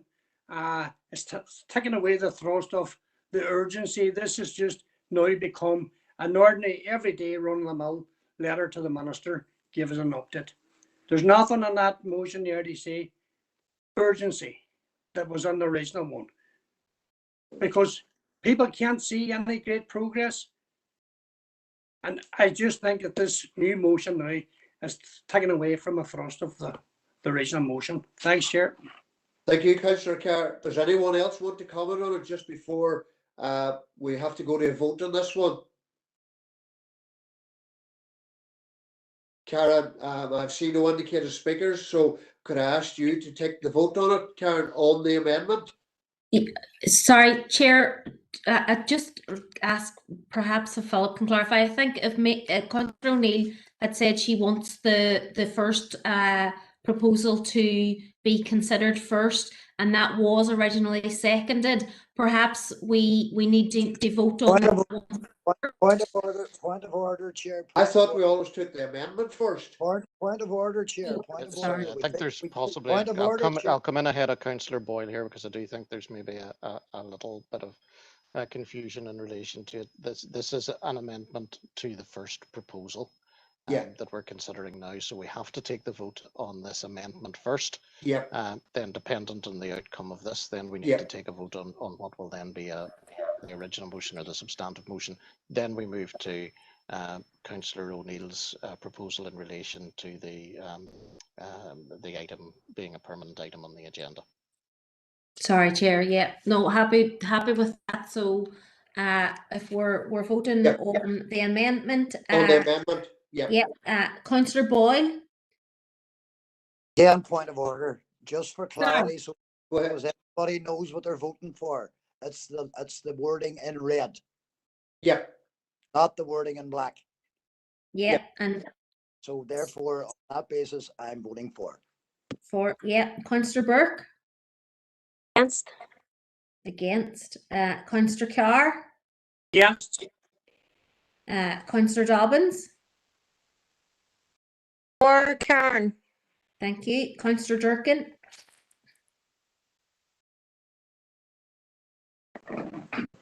Councillor Durkin. Councillor Edwards. For Karen. Thank you. Councillor Fleming. Against Karen. Okay. Councillor Jackson. Against Karen. Alderman Hussey. See you've joined us. My apologies for late arrival of connectivity issues. Yes, for. Okay. Councillor O'Neill.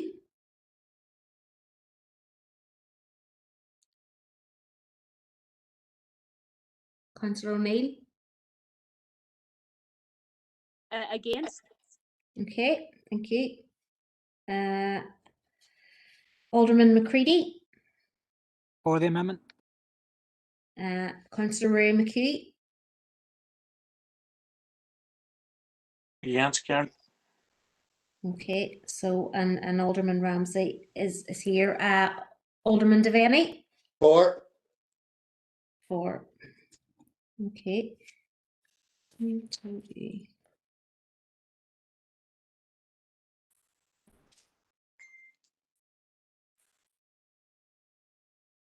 So, Chair, that I make that there's 6 for and 6 against.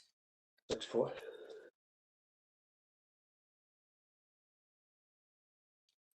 So 6 for and 6 against. No, I'm happy that we go with the amendment. I know it's down to chairperson's decision. I'm happy that we go with the amendment here, Karen. Okay. Okay, and so Chair, then do you want to move on to the original motion? Does that not become the substantive motion now when Yes, that one is carried? Chair, point of order. That's it. That's the substantive. That is the substantive. Yeah, that's substantive. That is Okay. substantive movement. So that's it. I'm agree. Done and dusted. That one. Okay, and so Chair, did you want to move on to the Yes. second? Yes, on motion? to the second proposal, Karen. Do you want to deal with that? Chair, point of order. The amendment is now the substantive motion, but it still has to be voted on. Has to be voted on. Yeah.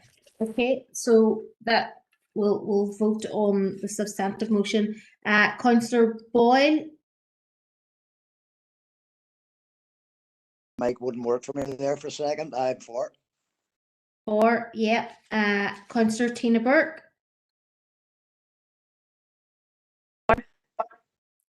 Sorry, 4. Yeah, okay. Yep. Sorry, it's the connectivity's not good today. Councillor Carr. For. Okay, that's fine. Councillor Dobbins. For Karen. Thank you. Councillor Durkin. Councillor Edwards. For. Councillor Fleming. For Karen. Councillor Jackson. For. Alderman Devaney. For. Oh, sorry, yeah, and Alderman Hussey. For. Okay, and Councillor O'Neill. For. Thank you. And Councillor Rory McHugh. For, Karen. Thank you. And Alderman Ryan McCready. For the motion. Thank you. I think that's that one completed, Chair. Thank you, Karen. I don't think anybody against it. Do you want to move on now, Karen, and speak on the second proposal that Councillor O'Neill made? I would have to do the jar. I think perhaps yeah. So Nuala, could we put the second one onto the screen for members to see that?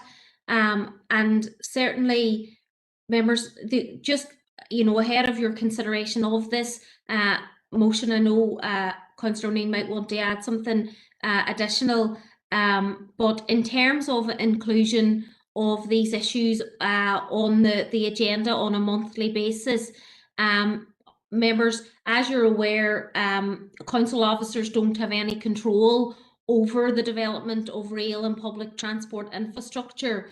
And therefore, if we were to have this on the agenda every month, then we would rely on the DFI Minister and her officials to provide us with a monthly update. So members, I just wanted to make that clear to members. That clearly we'll take forward what members agree, but in terms of this, officers wouldn't be able to provide, we wouldn't be able to as officers provide you with an update monthly on the development of rail and public transport infrastructure, because that's obviously not under the control of council, but we would rely on a commitment by central government to provide that update on in time for us to bring that to members. So I just wanted to make that clear to members. Thank you, Karen, for that. And you see the proposal in front of you from Councillor O'Neill. Do I have a seconder for that proposal?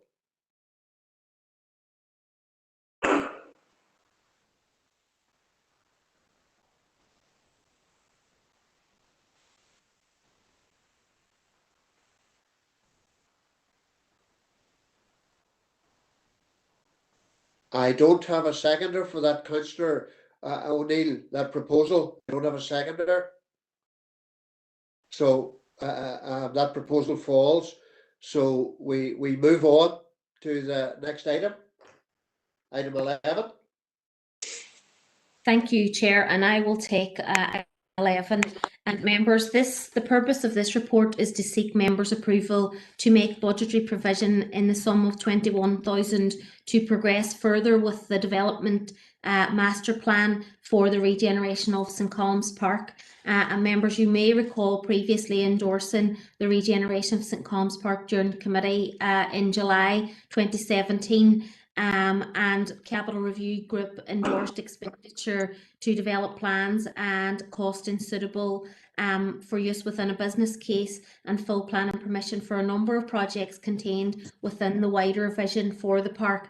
And since endorsement of the master plan, full planning permission was secured for the walled garden, the Chatham and Lavender Garden within the environs of St Colm's Park House, and for the Acorn Farm.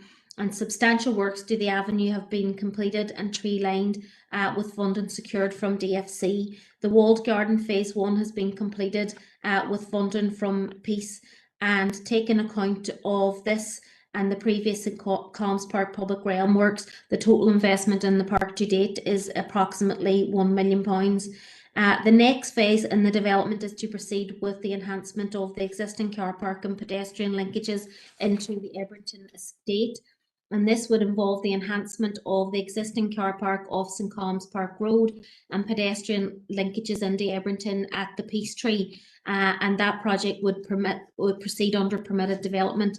And the capital works have been costed at approximately 210,000, and it's proposed that £185,000 would come from DFC and 25 from Executive Office. And a funding application is with DFC at present, with a decision expected shortly. And TO have confirmed their funding contribution for the years 2021 to 22. This, however, requires that Council invest funds into the design development to take the project to site, and quotations were sought, resulting in a preferred tender in the sum of 21,000. And so, in consideration, approval of 21,000 is required to progress the 4 schemes so that they're ready in anticipation of future funding becoming available over the course of the next few years. So, members are asked to approve this allocation. Thank you, Chair. Thank you, Karen, for that. Councillor Jackson. Okay, thank you, Chair, and thanks, Karen. And on behalf of Sinn Féin, I'm happy to propose the recommendation in the report. Chair, we've seen over particularly the last year, how valuable our public spaces are and how well used St Clement's Park has been, in particular. So any steps to improve the public realm, we should encourage, and we have absolutely no hesitation What's wrong? of Well, making a proposal. Could I just hold on, Christopher? Could I just ask members to have their mics off when they're not speaking? There's background talking. Go ahead, Christopher. No, that was me, Chair. We're sorry. happy to propose a recommendation. Thanks. Thank you. Alderman McCready. Thanks, Chair. I'm happy to second the recommendations proposal. Very worthwhile to invest in those areas, and more so now than ever as we come out of a pandemic to an endemic, I suppose, and people staying local, getting amongst our green spaces. So worthwhile investment. Thanks to the officers for piecing it together, and look forward to getting on with it. Thank you, Alderman McCready, for seconding that. Councillor O'Neill. Thank you, Chair. Yeah, St Clement's Park is a park that is well used and well loved in the city region. Karen, I just wanted to know, is there a bus stop that takes you into Ebrington and to that area of the park? Just if we're designing the car park and the pedestrian path, I was just wondering, is there public transport links into Ebrington? Through you, Chair. Members, I don't have that information in front of me today, but we can ask Executive Office, who are responsible for Ebrington, to provide that information to Councillor O'Neill. Happy to do that. Thank you, Councillor Boyle. Thank you, Chair. No, just simply to say on behalf of the SDLP again, we're entirely supportive of what is a very important project and the further development of what I think we all would agree is a jewel in our city. And let's face it, St Columb's Park actually is a city centre park, primarily because now obviously people have the ability not only to access it for those who live near and around it, but people from the West Bank, the city can easily access as well. It's become phenomenally popular. Off the top of my head, for the benefit of Councillor O'Neill, I don't think there's a bus stop that runs in or around or anywhere near Ebrington, so to speak. But I think there might be a bus stop out on the Little Valley Road close to it. That might be well with the closest one.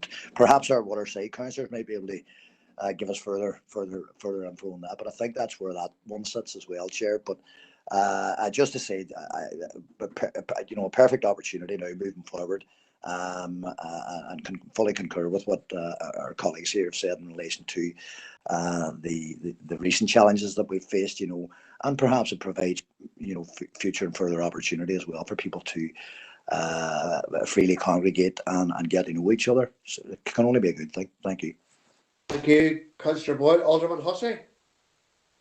Thank you, Chair. My understanding is that I'm convinced that I've seen plans that there would be a bus run into the actual park as well when new entrances, etc., are all clear and ready to go. Thank you. Councillor O'Neill, I will let you in briefly a second time. You're looking for clarity. Yeah, no, it's just to clarify. I'm aware of the one kind of at that part of the Limavady Road. I just know that that's got like steep access down into Ebrington, which wouldn't be as accessible for people with mobility difficulties. So it's more clarity for bus and transport links into that specific area, which is at that Peace Tree, I think it's called. So just to clarify. No, I think Councillor O'Neill, as Karen has said, she will come back to you when she gets if there's any additional information to add to that one. And this item has been proposed by Councillor Jackson and seconded by Alderman McCready. I take it there's no one against it, so we take it as passed and move on to the next item. Item 12, Zero Waste Europe. Thanks, Chair. I'll take this one. Is to seek members' approval to participate in a pilot accreditation programme being taken forward by Zero Waste Europe in consideration of Council's ambition to achieve zero waste status. Members will recall previous items setting out the adoption of the circular economy zero waste strategy and the actions contained therein to transition the city and district to a circular economy and a zero waste community. Consideration of the above, Council subsequently applied to and has been accepted as a member of the Zero Waste Europe community and has taken forward a range of initiatives and actions as set out in the strategy to ensure that we meet the strategy objectives. Zero Waste Europe have recently contacted Council with a proposal in respect of an accreditation scheme that they are developing in terms of zero waste. This process has been developed as an aid to managing all the phases of implementing zero waste strategies and not just a formalisation of the process. Zero Waste Europe see this as a tool that municipalities can use as a framework to design and monitor the implementation of their respective zero waste plans and as a tool to protect and promote zero waste champions. The benefits to participation are within the Zero Waste Europe network of nearly 400 zero waste cities, we're offering a possibility of being a pilot zero waste certified city to a handful of European municipalities that have a solid local affiliate and whose location makes strategic sense for bringing adjacent municipalities on board. And given the leadership shown by Council so far, Zero Waste Europe would very much like to extend this invitation to Derry City and Strabane District Council. Following the pilot phase, there will be a chance to become one of the first fully zero waste certified cities in Europe. And as Zero Waste Europe builds certification and supporting work of their Mission Zero Academy, we will begin this process, or we'll begin to charge fees to become certified. Being one of the first will result in these fees being waived for the first 3 years, which is another key advantage to this pilot programme. As already mentioned, the framework provided by a certification can be used by the Council to structure, design, rollout and implementation of the strategy within Derry City and Strabane region, ensuring that the city region has the foundations in place for success and gets off to a great start. Being a pilot zero waste certified city will mean the council staff and those from the local community to training resources and opportunities provided by our newly developed Mission Zero Academy. The ability to communicate with residents and other cities and regions that Derry City is one of Europe's first zero waste certified cities, with the benefits that this brings for image and awareness. And full details of the scheme are included as Appendix 1. As stated above, there are no fees for agreeing to participate in the pilot at this time. However, the expectation is that once the pilot concludes and the scheme is implemented across all of those members, that there will be an annual or a subscription fee to pay. Members are therefore asked to approve the participation in this pilot accreditation programme being taken forward by Zero Waste Europe.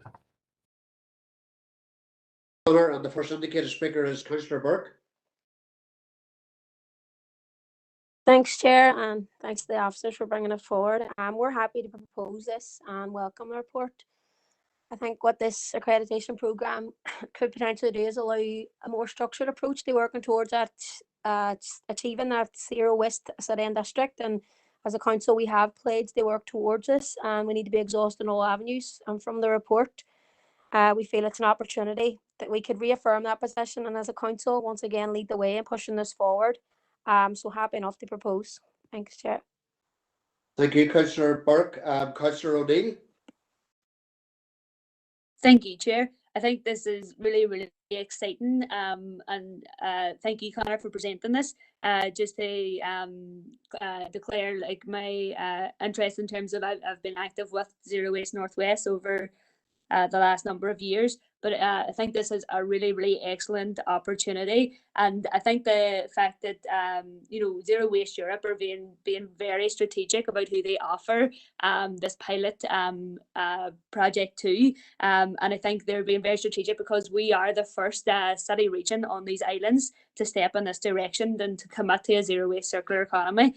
And if we model what can be done, if we really do this so well, we become the go-to place for other city regions that want to transition in this direction, and this is the direction of the future. It can be a unique selling point for the city region, and it also will give people so much pride in the city. The fact that the fees are waived for the first 3 years too is also excellent, and I think Zero Waste Europe will really support our transition in this direction. They've got incredible expertise and technology, and they'll be lending all their systems and processes for monitoring this complex process and transition. And Zero Waste Europe, they're part of a global movement. They're one of those few organizations that have drilled down that way of thinking globally but acting locally, and so it's really, really great to see this, and I'm happy to second the proposal. Thank you, Councillor O'Neill, for that there. I've no further indicated speakers on this issue. It has been proposed by Councillor Burke and seconded by Councillor O'Neill. And if I don't hear of anyone against, we move on to the next item. And Tony will take this one, Chair. Go ahead. Hello, members. This is to update you on the details of the DFI greening of alleyway scheme and to seek approval to prepare and submit a funding application. Members, you'll recall the items presented back in February at the ENR committee summarising the correspondence received from the DFI Minister in relation to proposals by her department to bring forward a new funding programme entitled the Greening of Alleyways, designed specifically to promote environmental improvements to alleys and spaces within existing neighbourhoods. Whilst welcome the announcement of the funding designed to promote the physical improvements to these green spaces and alleys, the report back in February to ENR highlighted the need for further clarity around a number of key matters in relation to the funding programme.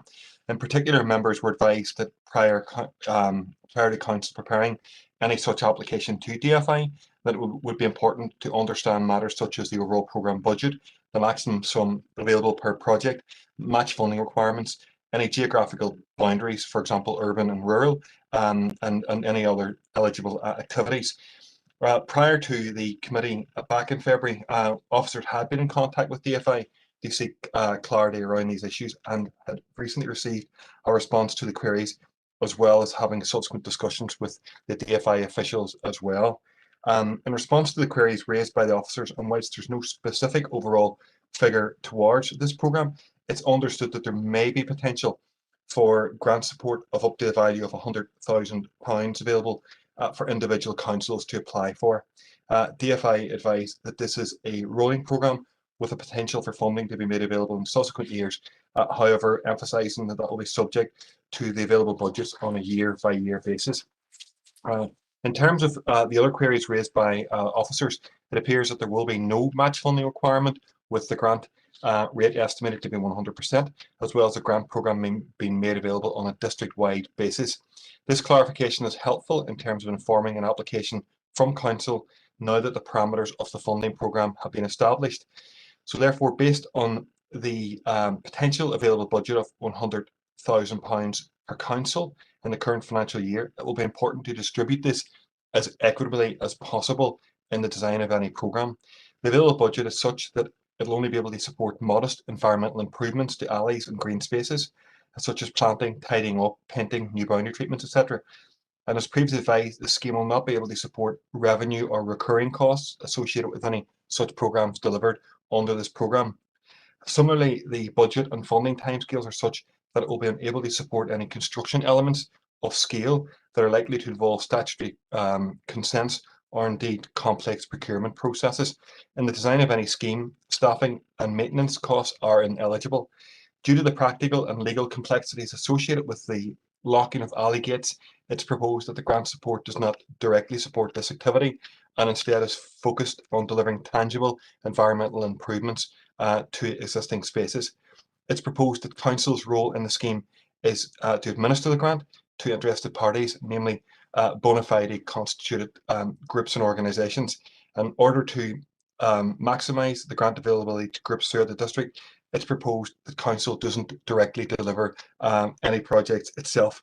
Given the limited budgets available, likely to be in the region of in and around 100,000, it's proposed to structure the funding programme to allocate a portion to each DEA, namely around £14,000 per district electoral area, and to support a minimum of 4 projects based on a maximum grant value of £3,500 per applicant at a rate of 100%. In the event of demand being greater than the budget availability, then eligible schemes will be prioritised for support in order of the nature, scale, impact and benefit associated with the project, with the possibility of project promoters having to wait for the next round of funding to be made available in subsequent years. So members, as previously advised, the grant scheme offers funding at a rate of 100%, and there are no direct financial implications on Council in terms of capital works. However, supporting such schemes may generate the potential for requests for revenue intervention, such as cleaning and maintenance, with the expectation that Council absorbs some of these costs. At this stage, It's too early to estimate the potential for any recurring revenue implications, and this will be dependent on the type and scale of projects that are applied for. Members may recall previous items setting out the challenges in securing budget specifically for Muse lanes. As a majority of cases, these are owned by private individuals and companies and are therefore not in council's ownership. Council has undertaken waste clearance activities from lanes across the city and district in consideration of fly tipping and indiscriminate dumping regulations. So finally, members, we're asking you to note the contents of the report and to approve the design of a scheme to enable an application to be submitted based on the details above in relation to the types of projects that can be supported, as well as the distribution of the grant through the district based on 4 schemes per local community partnership to a maximum of £3,500 per project. And that's just for clarity, that's 4 schemes up to 3.5 into each of the 8 DEAs. Thank you, members. Thank you, Tony, for that. And the first indicated speaker is Councillor Jackson. Okay, thank you, Chair, and thanks, Tony, for the report. Chair, whenever this initiative was announced by the Minister, there was a lot of excitement because I know the issue around alleyways is something that every member in this committee is contacted about on a regular basis. And I know whenever we received the report, I suppose there was a lot of it received cautious support because there was a lot of issues, there was a lot of questions that went unanswered, and I appreciate the report from Tony, and I appreciate that this is a step in the right direction, but it goes nowhere near what's required to try and to address the issues. And in terms of some of the challenges that the people came to me with, some of the questions was that they have to constitute a group, no, because in relation to every particular street, no, you would have to have a constituted group to avail of this funding. I don't think that's feasible. So in essence, what this funding opportunity will provide, it'll provide assistance to those organisations, those fantastic organisations that are already doing this work, and providing assistance to residents within the local DEAs. So in that sense, it's welcome, and it's welcome, and we're happy to propose that we accept the recommendation, because if there's funding opportunities for us to bring into the council area, of course we should explore every opportunity, but we have to go on it with our eyes open, that this isn't going to solve all the issues that we're experiencing within our alleyways, but it is a step in the right direction. So we look forward to this being rolled out. We look forward to some of our alleyways being upgraded and cleaned up, but there's still going to be a lot more work to do, and this isn't going to be the silver bullet that we initially hoped that it would be. Thanks, Chair. Thank you, Councillor Jackson, for that. Alderman Hussey.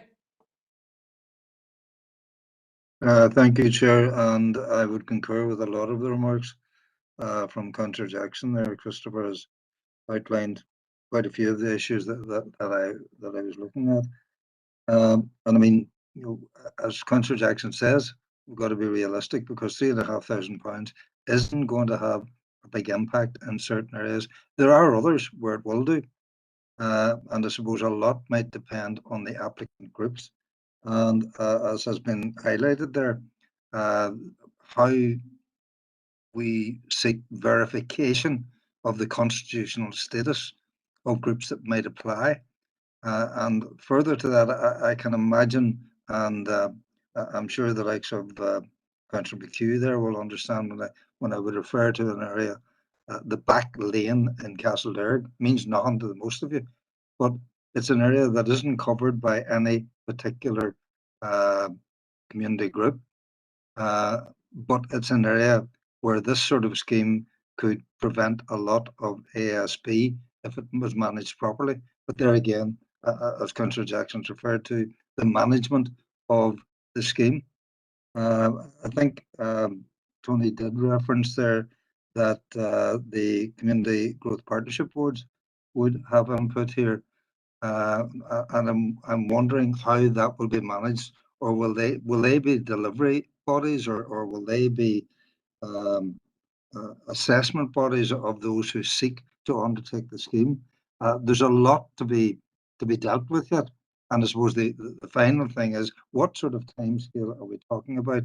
When is it likely that an opening date for applications will be advertised, and what sort of time are people going to be allowed to follow through on the desires that they would have in their own particular areas?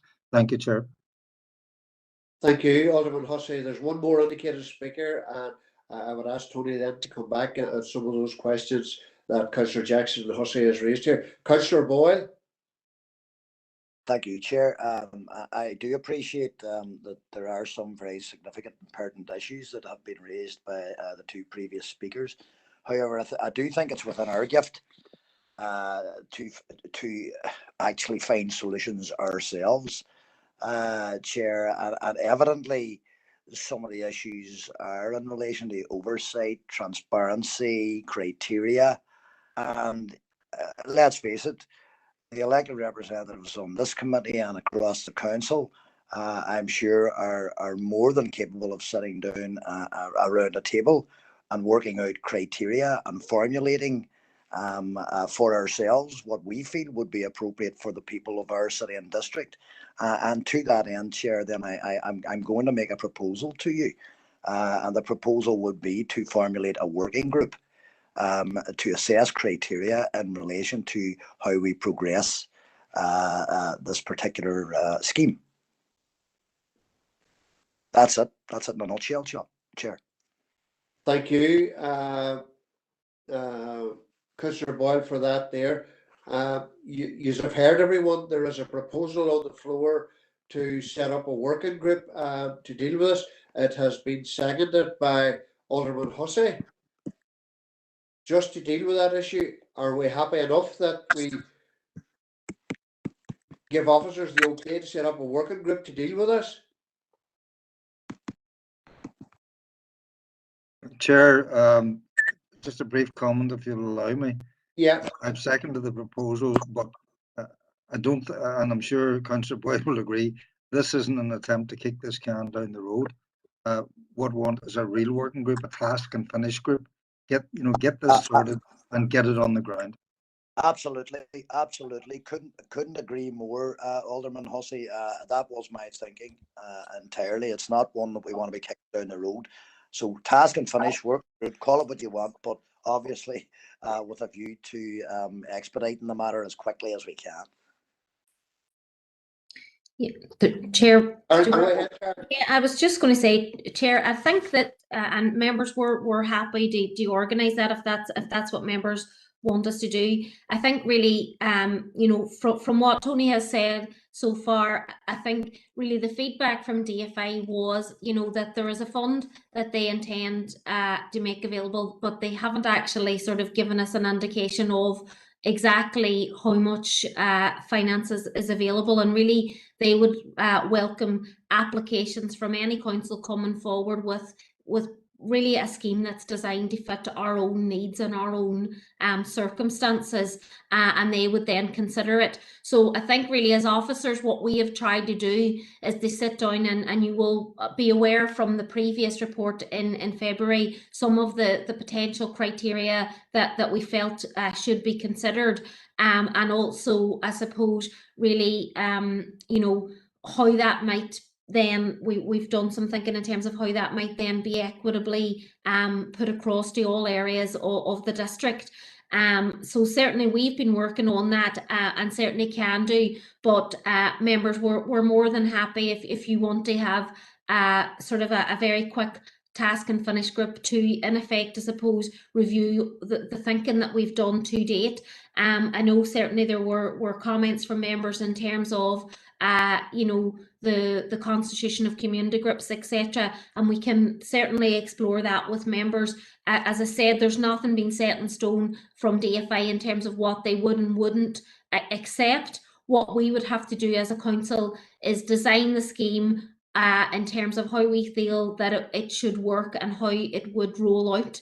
And then we would take that scheme to DFI and say, you know, this is what we're suggesting. Are you happy to fund it? So that's really how the way it's not. So it's I suppose slightly different from other types of funding opportunities, where in effect the funding body would lay down what they want and we would actually apply. It's really sort of that we would design it and put that forward to see if it's acceptable. But certainly if members feel that it would be beneficial to have a task and finish group working with officers in order to refine that and ensure you're happy, we can do that. And then certainly we could bring it back to the committee for its ratification before we send it off to DFI. Thank you for that, Karen. Councillor Boyle, did you want briefly? Yeah, I will try and be as brief as I can, Chairman. Well, I suppose that's really what I was suggesting. You know, that we could get round a table, we could see what ambition we have, and make the application, and obviously our ambition is to secure as much, if not all of it. But I think going forward too, if we do put together, Chair, a working group, then, you know, that can form the basis of how it is then that we work with the communities who are interested in progressing their own particular plans. And I'm very cognizant of what Councillor Jackson was saying, you know, that it may well only apply to constituted organisations and groups. I think the ambition from the department was to move beyond that and include more than just constituted. So I think that's something we need to probably work on going forward. But right now, I think we just need to work out where it is we want to get to and what our ambition is, you know. So if we could put that together as quickly as possible, you know, and as we normally do, constitute a working group or a task and finish, I would suggest that's the way we go. Thank you, Councillor Boyle, for that there. And I don't... Chair, just before we move on, then I suppose really just to facilitate members' requests, you know, I would presume that members are happy that we use the normal way of nominating of members onto a task and finish group, and, you know, in anticipation that this recommendation is ratified by full council, I can organise for Kerry to send out that request to party leaders and try and get that set up with nominations, so we can move this as quickly as possible if members have Just to clear that up for you, Karen, that's exactly what I just said. So if everybody's okay for doing it, the normal practice obviously being representative of each political party and one independent member. Yeah. Karen, you just stole my thunder on that one, because I was going to ask just about an update in members, but you've answered that there. And I don't hear anyone speaking against the working group, so we take it that that's okay. I want to go back to the original proposal again. It was proposed by Councillor Jackson. Do you have a seconder for the original proposal?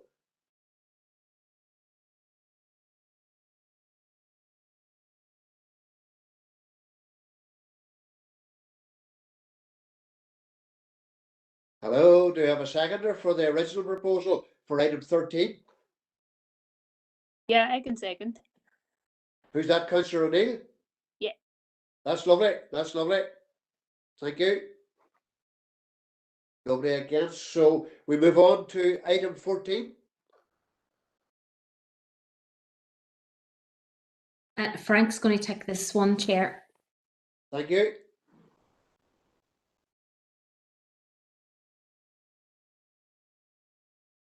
Members, this is the usual monthly meeting detailing the workload undertaken by building control in the preceding month. 14, item 14. It's 14 sustainable NI. Oh, pardon me, I'm one ahead of myself. Sorry. Sorry, I skipped back 1 second. Sorry, the purpose of this report is to seek approval in relation to continued support for sustainable NI. Members are reminded of various previous ENR committee items there which approve financial support for sustainable NI since 2016. Members are also reminded that Nicola Hughes from Sustainable NI gave an in-depth presentation to members in November 2017, highlighting the importance of sustainable development, the work of sustainability NI is doing on behalf of and in conjunction with councils in NI. Nicola highlighted council's statutory duty to contribute to the achievement of sustainable development under the NI Act, Miscellaneous Provisions Act 2006, reinforced in the community planning component of the 2014 Local Government Act. This legislation provides a strong mandate for action on sustainability by council, and sustainable NI support is especially important in the face of a diminished role undertaken by central government. Sustainable NI sponsors NILGA's annual Excellence in Environmental Sustainability by a Local Authority Award, which was won by the Council's Climate Project at the award ceremony in October 2018. Sustainable NI has been a source of expert advice to Council in the development of its climate adaptation plan. Sustainable NI has provided resources to the 6th carbon budget and the climate bill, which Council has supported through the work in the climate adaptation plan and the Sustainable Development Forum. Council has been very well represented at the Sustainable Development Forum quarterly meetings, which were held virtually due to COVID pandemic. To maximise opportunities presented to sustainable, these meetings serve a dual. Chair, it's Ryan here. Can I take this as read and propose it, and thanks the officer for presenting it?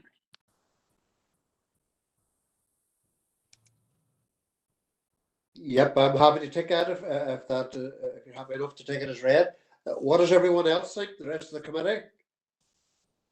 It has been proposed. I've seconded it there in the chat box, Chair. It's been proposed and Councillor Boyle has seconded it. I take it there's no objections, so we take the item as passed. Tony? Or, sorry, the wrong name, not Tony. It was Frank, sorry. Frank. Are we happy enough to move on? That's okay. We move on. Items 15 to items 15 right through to 22 are open for information. Does anyone want to speak on any one item? Chair, with your permission, just on the building control one, happy to that we're accepting that.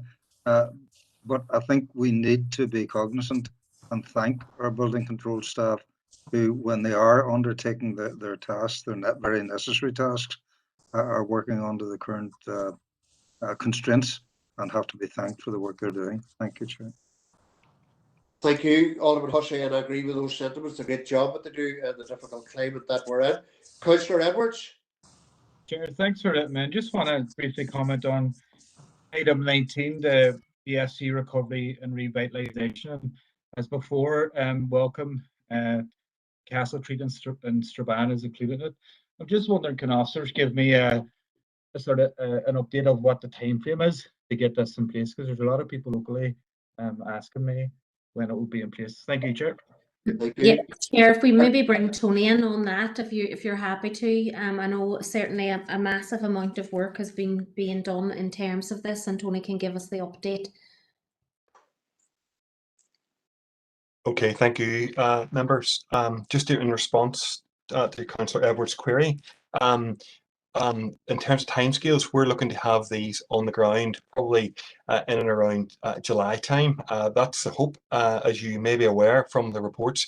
We've been working for quite some time to secure agreement from the businesses, and it's only there after much debate and conversation over quite a number of months that we secured a way forward on the 12th of March. So now that we've got that consensus on the street, we are now progressing. The design team have already started to prepare the preliminary designs. We're not looking at large areas on the street to revamp, so therefore the scheme should be fairly simplified, but nonetheless, you know, we're estimating a timescale in and around July. And just to make members aware that we have a spend time frame for the end of summer here from DFC, so there's an urgency on getting these works done, and we can assure you that we will endeavour to have the works complete as quickly as possible in view of the needs and demands of the businesses with whom we're working with. Thank you. Thank you for that, Tony. Councillor Alderman Hussey wants to come on the same issue. Am I right, Derek? Thank you. And it's just in regard to the recommendations, and the recommendations are specific to the regeneration issues on city and town. But councillors and officers will be aware that council itself has agreed that we also need to take consideration of rural issues, in particular rural settlements, and that they, as it's been passed at full council, that is actually council policy now. And I would like to see a third recommendation in there, whereby officers, council and officers would continue to try and identify and source alternative funding that could be utilised in our rural settlements in similar regeneration, as per what we have agreed should be the case in council itself. And I'm asking the question, I wonder, would that be possible to include in the recommendation as, identifying alternative sources, etc., that could be utilised? Thank you, Chair. Tony, do you want to come back on that, do you, Tony? Chair, if I maybe comment on that, Yeah. and I'm certainly happy to take the views of members on board. Members, that this item is for information, but certainly we are happy if members want to include the recommendation around engaging with central government to look for opportunities around those smaller settlements in terms of similar types of initiatives. And certainly that is something that we have raised with central government departments, and certainly we will continue to do that and to try and actually bring updates back to members specifically in relation to that. Certainly we recognise the need to try and do that in the smaller settlements where at all possible, and more than happy to bring an update to members in terms of that as soon as possible. Okay, thank you. Chair, I thank Karen for that, and would actually propose that recommendation be added. Thank you. That's lovely. It's noted. Alderman Hussey. Councillor Fleming on item 17. Thank you, Chair, and I know I appreciate it's matters of information, but just a couple of observations. First of all, congratulate officers for the work already done on this, and obviously welcome the further work that will be done on it. Just in relation to the locality in the vicinity of the Enoch Loch and the Grancha woodland, and given that hopefully in the not too distant future there will be a greenway going down adjacent to that, they just would ask that council officers continue to work with local groups down there who have a vision and are starting to put together a feasibility in terms of a country park. And given that there's going to be 600 odd houses not that far away from it, hopefully built in the not too distant future, it just will be an important area to preserve what is already there and add additional facilities in terms of outdoor activity. Thank you, Chair. Thank you. And Karen, do you want to come in on that, just or take the comments as noted? Yeah, members, I do believe that there has been some conversations with community groups in relation to this matter, and certainly as officers we will continue to support as best we can in terms of that. Thank you, Karen. Councillor O'Neill on item 16. Thanks, Chair. It's just about the community environmental volunteering activities, and specifically around the issue of community litter picks. It was just a few questions on that, because I know there's a lot of barriers to support and encourage communities to be proactive and doing litter picks in their own area, and it's wonderful when communities come together to participate in those litter picks. But I'm aware of the number of barriers, and I know that this kind of point of notice has highlighted the challenges around groups requiring insurance cover for doing litter picks. And I know, like, when I've tried to to do that myself in organising community litter picks. It's near impossible to get insurance for such activities, and I know again that council and Keep Northern Ireland Beautiful in the past have arranged community litter picks where they've covered the insurance. But I'm just wondering, would there be any, like, you know, a resource developed from council which could give communities advice, you know, communities who are, you know, not organised or organised in a constituted way, where they can almost get, if there's a way to get around that insurance barrier in a way that, like, you participate in this litter pick at your own risk. If there's any wording that can be used that, you know, you can get around that barrier of insurance, or you know, and in terms of providing the resources. I know that the tidy towns movement in the south is very successful, and for in some way they get around this barrier. So it's just, you know, I know, have they explored those different options? Because I think it's something that we really should support local communities to participate in, and as well as a resource around potentially getting around that barrier, just that even like a checklist to, you know, ensure maximal health and safety when participating in litter picks. If council had like if you're thinking about doing a litter pick, think about XYZ. So just those few questions. Thanks. Thank you, Councillor O'Neill. Karen, do you want to come in on that? Yeah, I'll come in, Chair, and certainly I'm happy to take members' views in terms of this. You know, this is an issue that in a way is quite difficult because whilst clearly we want to encourage and support as best we possibly can as many people who are community minded and want to actually take part and make their local areas more beautiful, be as responsible as they possibly can. Certainly the issue of collecting litter along roads, and in particular rural roads and other roads that are basically at a very high speed. You know, it's a difficult issue, and certainly, you know, in terms of our own officers who undertake this activity, you know, there's very detailed and specific legislation that covers their health and safety when they're actually doing that, and actually the working practices and the risk assessments and safe systems of work that need to be put into place to ensure their safety. And certainly, you know, whilst we can work with and explore mechanisms to provide advice and guidance to community groups and to individuals where we can, because certainly, you know, we want to be seen as best we can to encourage that responsible behaviour. We also really have to be mindful about the safety issues. You know, there have been instances of very well-meaning community-minded people who have been seriously injured or killed whilst they're actually undertaking this activity. So I think really that is a note of caution. But you know, certainly I don't want this item at all to come across as if we're putting a barrier into supporting communities, because we obviously want to do that.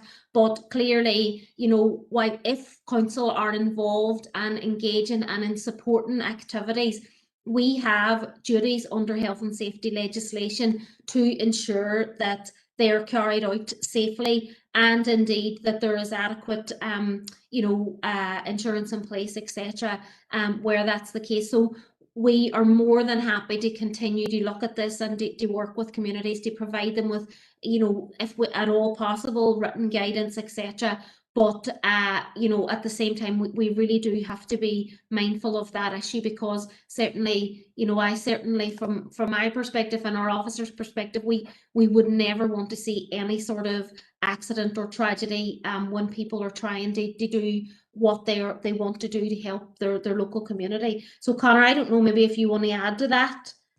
I can deal with the insurance question in the south, and that most of the cleanups down there are organised through the tidy towns, and Antashka provide like a group insurance for all of those events.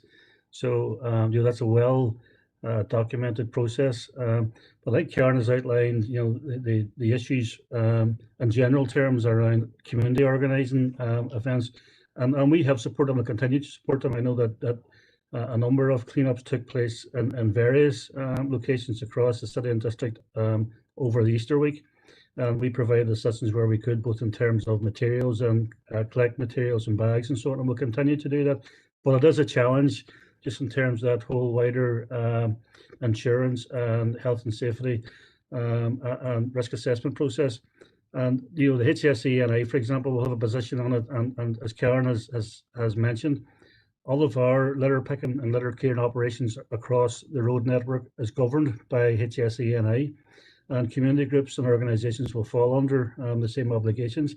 And members will know, because we've had to develop a couple of special teams to do litter clearing on rural roads, and that's not been without expense and not been without challenge. But we will continue to support where we can.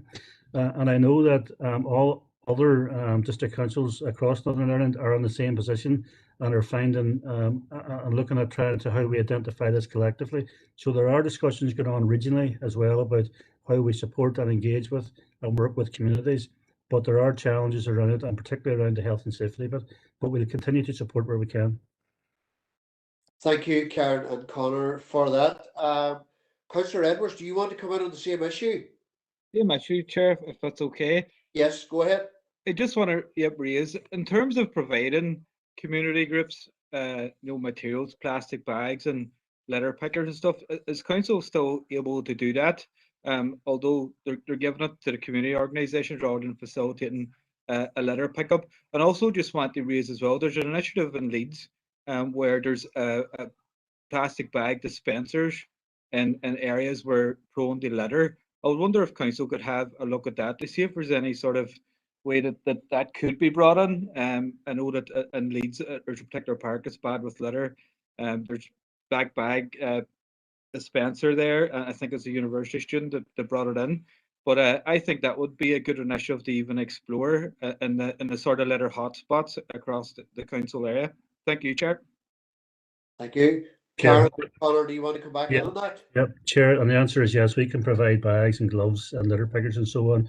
We do have to provide a degree of training, believe it or not, associated with that, and provide risk assessments. I mean, that's what we're required to do under health and safety obligations. But yes, we can provide that equipment, and I say we can arrange, once the litter picks are complete, for the materials to be collected, and we will undertake that. Thank you, Connor, for that. Councillor McHugh, you want to come in on an issue? Is it any other business, or?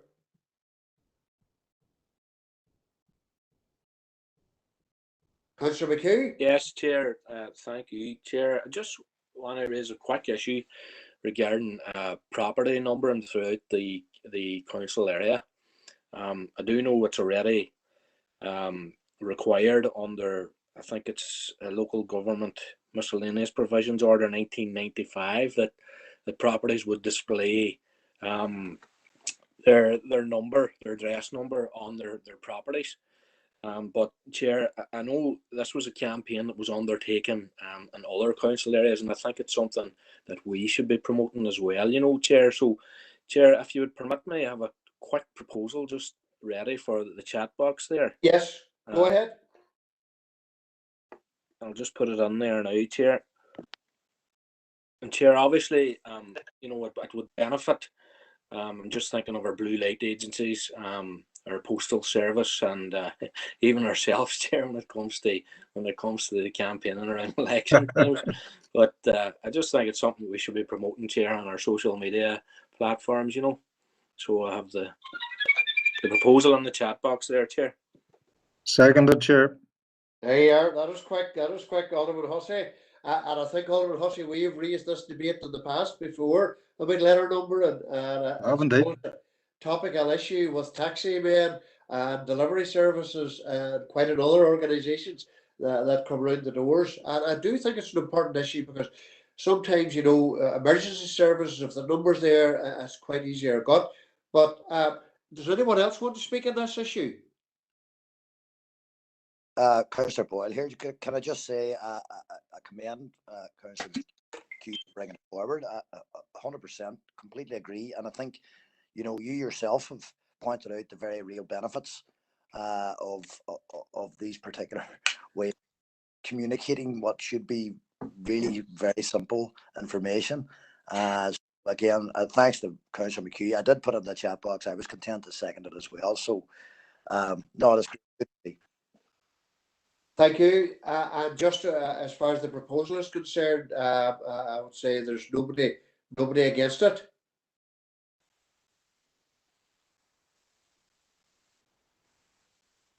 Yeah, members, we can take that forward and provide an update in due course in terms of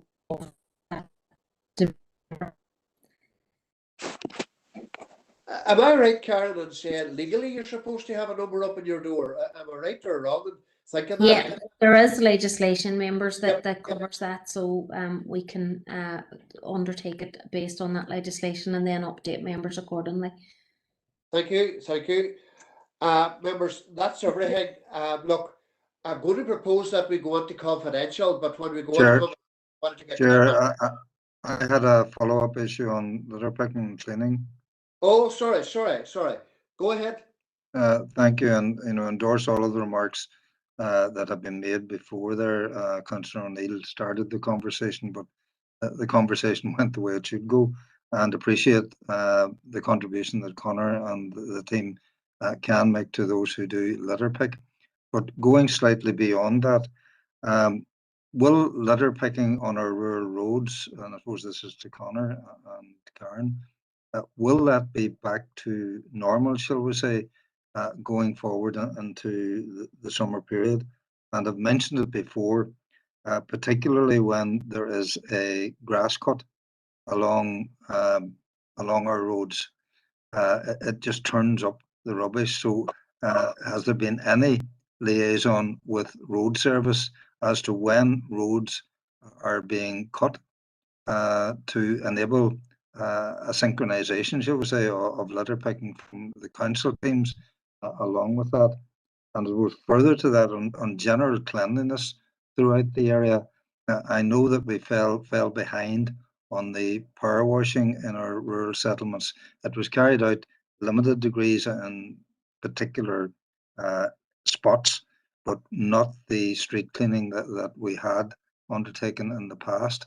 Will that be reinitiated this incoming year? Thank you, Chair. Connor? Yeah, if I can take that, Chair. The answer to both is yes, but it's dependent on resources and obviously, the guidelines around social distancing and workplace arrangements around COVID and so on. Members will know it's been a particularly challenging year in keeping services going because we've had to introduce different working practices to separate out crews and to do all of that, and that has necessarily led to some delays. It's also been a challenge in recruiting staff. Normally we'd go through an open call and have interviews and so on, but that in itself has been challenging as well, but we have made progress on that. So yes, we are behind, and we would like to hope that over the next couple of weeks, as we get additional staff in place, as some of the restrictions are lessened, and hopefully that the vaccination process kicks in and allows things to be done differently, that we can catch up on works. With regard to washing, we will be focusing on washing our towns, city centres and so on as part of the revitalisation programme, and we are intending to commence that this month. It does take a bit of time, and we're also looking as part of that in terms of what additional resources we can get in terms of municipal scrubbers to assist with that. But certainly all of that will progress, and we will try and certainly have done our best endeavours to make sure that everything looks as good as it should be over the next number of weeks. Chair, I appreciate Connor's response. He did say, within the revitalisation programme, and I trust that includes our smaller rural settlements. Thank you, Chair. I'm sure it does. Councillor Jason Barr, I do apologise, I missed your name in the chat box. Chair, you're fine, but thanks very much for allowing me in. I'm not a member of this committee, but I'm just looking for an update from officers, please. It could have been mentioned at the start of the meeting, but I joined it late. As to do with the starting of the easing of restrictions, is there any update on maybe when the time allocated to the likes of vans from the 10 a.m. to 11 a.m. will be removed? Is there any update on that yet? Chair, please. Thank you. Connor? Yep. Chair, happy to take that. We are, the officer team are looking at a number of proposals that we hope to implement next week or the week after with regard to vans. and wider access across a couple of our key sites, including Glendermot, Eglinton, Strathfoyle, and Strahans Road. We would look, for example, to open Glendermot at night without appointment, whilst the other businesses are closed. Say we might extend the hours from 6 to 9. With the exception of Thursday, because one of the other business operates on a Thursday night. We would also look to do something similar at Eglinton, and again look to increase the hours at Strahans Road. So we are working on that, and as soon as we get that finalised, we'll share the information with members. But we're acutely aware, and we're working on that at the moment. Thanks for that update, Conor. Thank you very much. Thank you, members. I do apologise. I missed out Derek and Jason there.